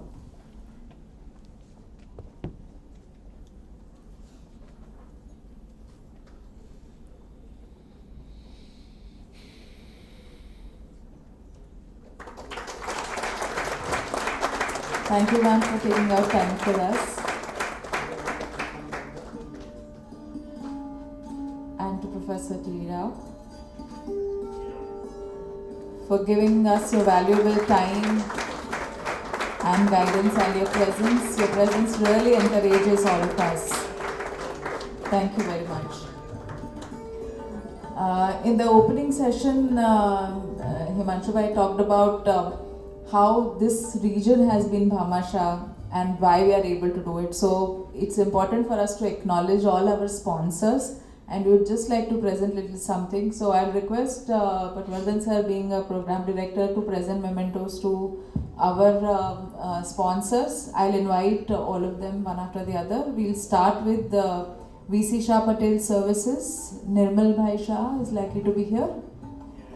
And please keep clapping for them. I think what we are able to achieve is a lot because of them.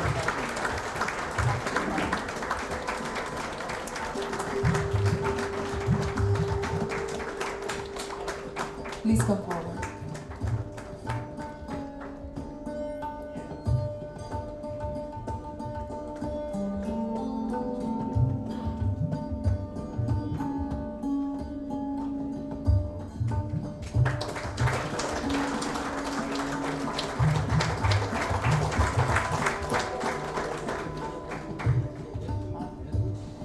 Jagdish Food Zone.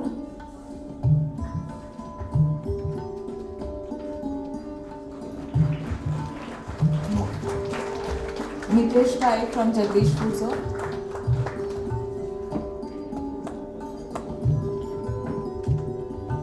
Next, I'll be inviting Orchid Multi Speciality Hospital. but right now, please. From Jagdish Food Zone. Thank you very much. Now I invite Orchid Multi-Speciality Hospital. Please come forward.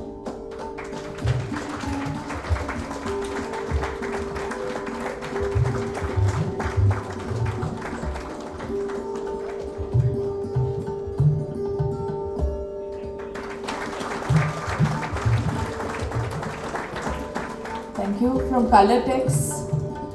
Do we have Mahesh Bhai or Ketan Bhai, I think, is here.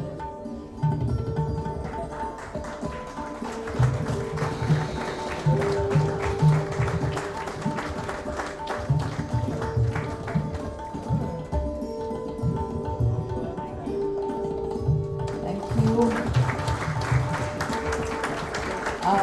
Shri Soham Services Private Limited.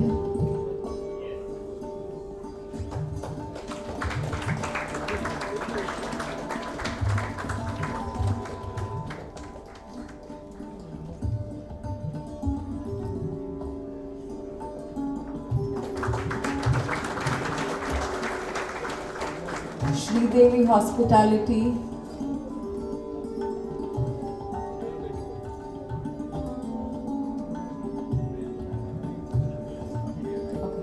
Srinand Travels. Srinand Travels.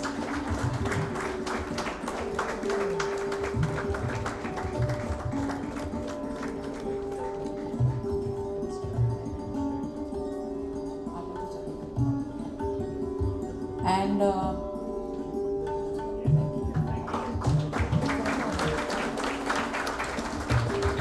we also acknowledge contribution from Vilayat GIDC Industries Association, and we'll be handing over the memento to them later. Thank you very much. Kindly take your seats. And may I now invite one of the core committee members, Manthan, to come forward and extend vote of thanks.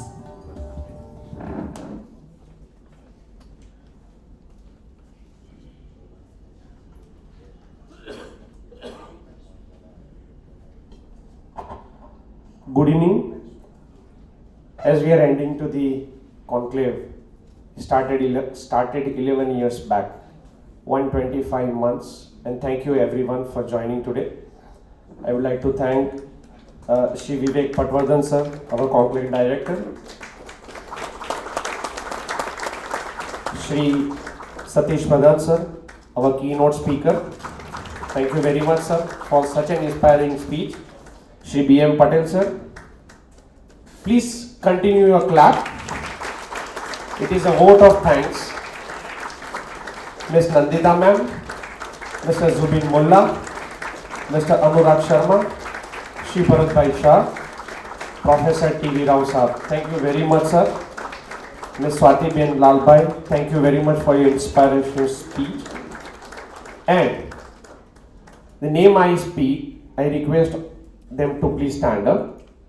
Our National HRD Network Surat chapter Dev Durlabh team, what Bhatt sir always says, Hetal Bhai,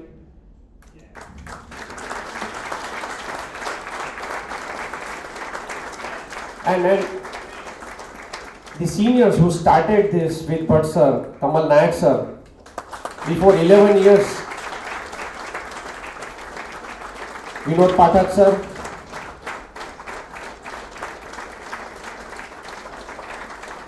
we remember today Tushar Upadhyay sir could not attend, but Tushar Upadhyay sir, who has been strong pillar of these 125 months, Mahesh Bhai Wasi, Alkesh Bhai, Bhavesh Upadhyay, Vicky Vyas, Hardik Sutaria, Karan, Amrit, and many more HR lead, professionals and team members who have been always part of these 125 months, spending 2 hours in the evening once in a month and keeping this forum live. Please give a big hand. And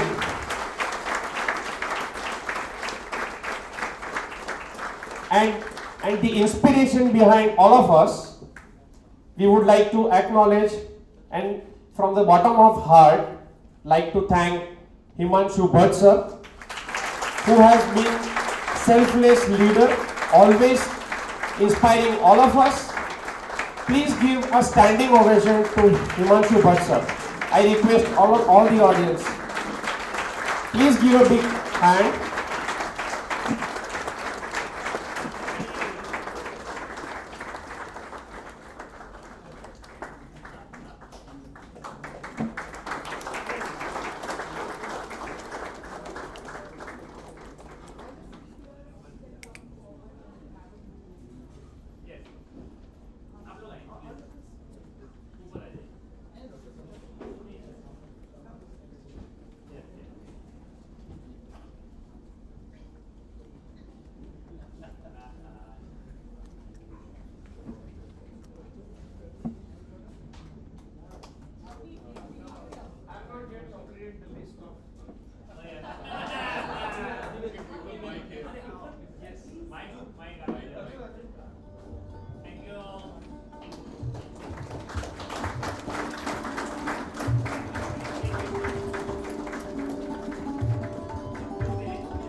We would like to thank our Master of Ceremony, Miss Avni Vasia. Please give a big hand for Avni, and our event planner. All our conclaves are designed and the support that we are getting is from Arjun Bhai. Thank you very much, Arjun Bhai, who is a backbone for all the events that we organize. Sponsors, thank you everyone. Team Lords Rangin, sound and backend team, and last but not the least, all the audience. Without all of you, today's conclave would not be a grand success. And we would like to also recognize and appreciate the support and thanks to College Narmada, students and Trupti ma'am and staff for facilitating this conclave today.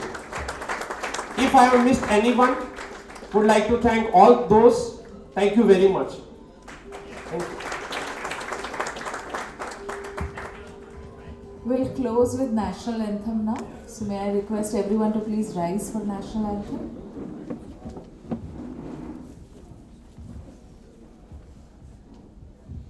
We'll be playing it from here.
High tea is served at the back side. Please join for the high tea.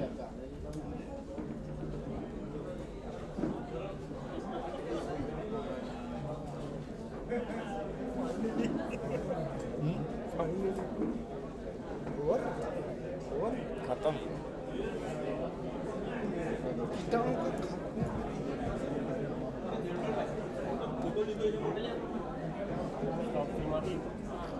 कर दो कहीं IT है कहीं बीजू कहीं बोले જ ને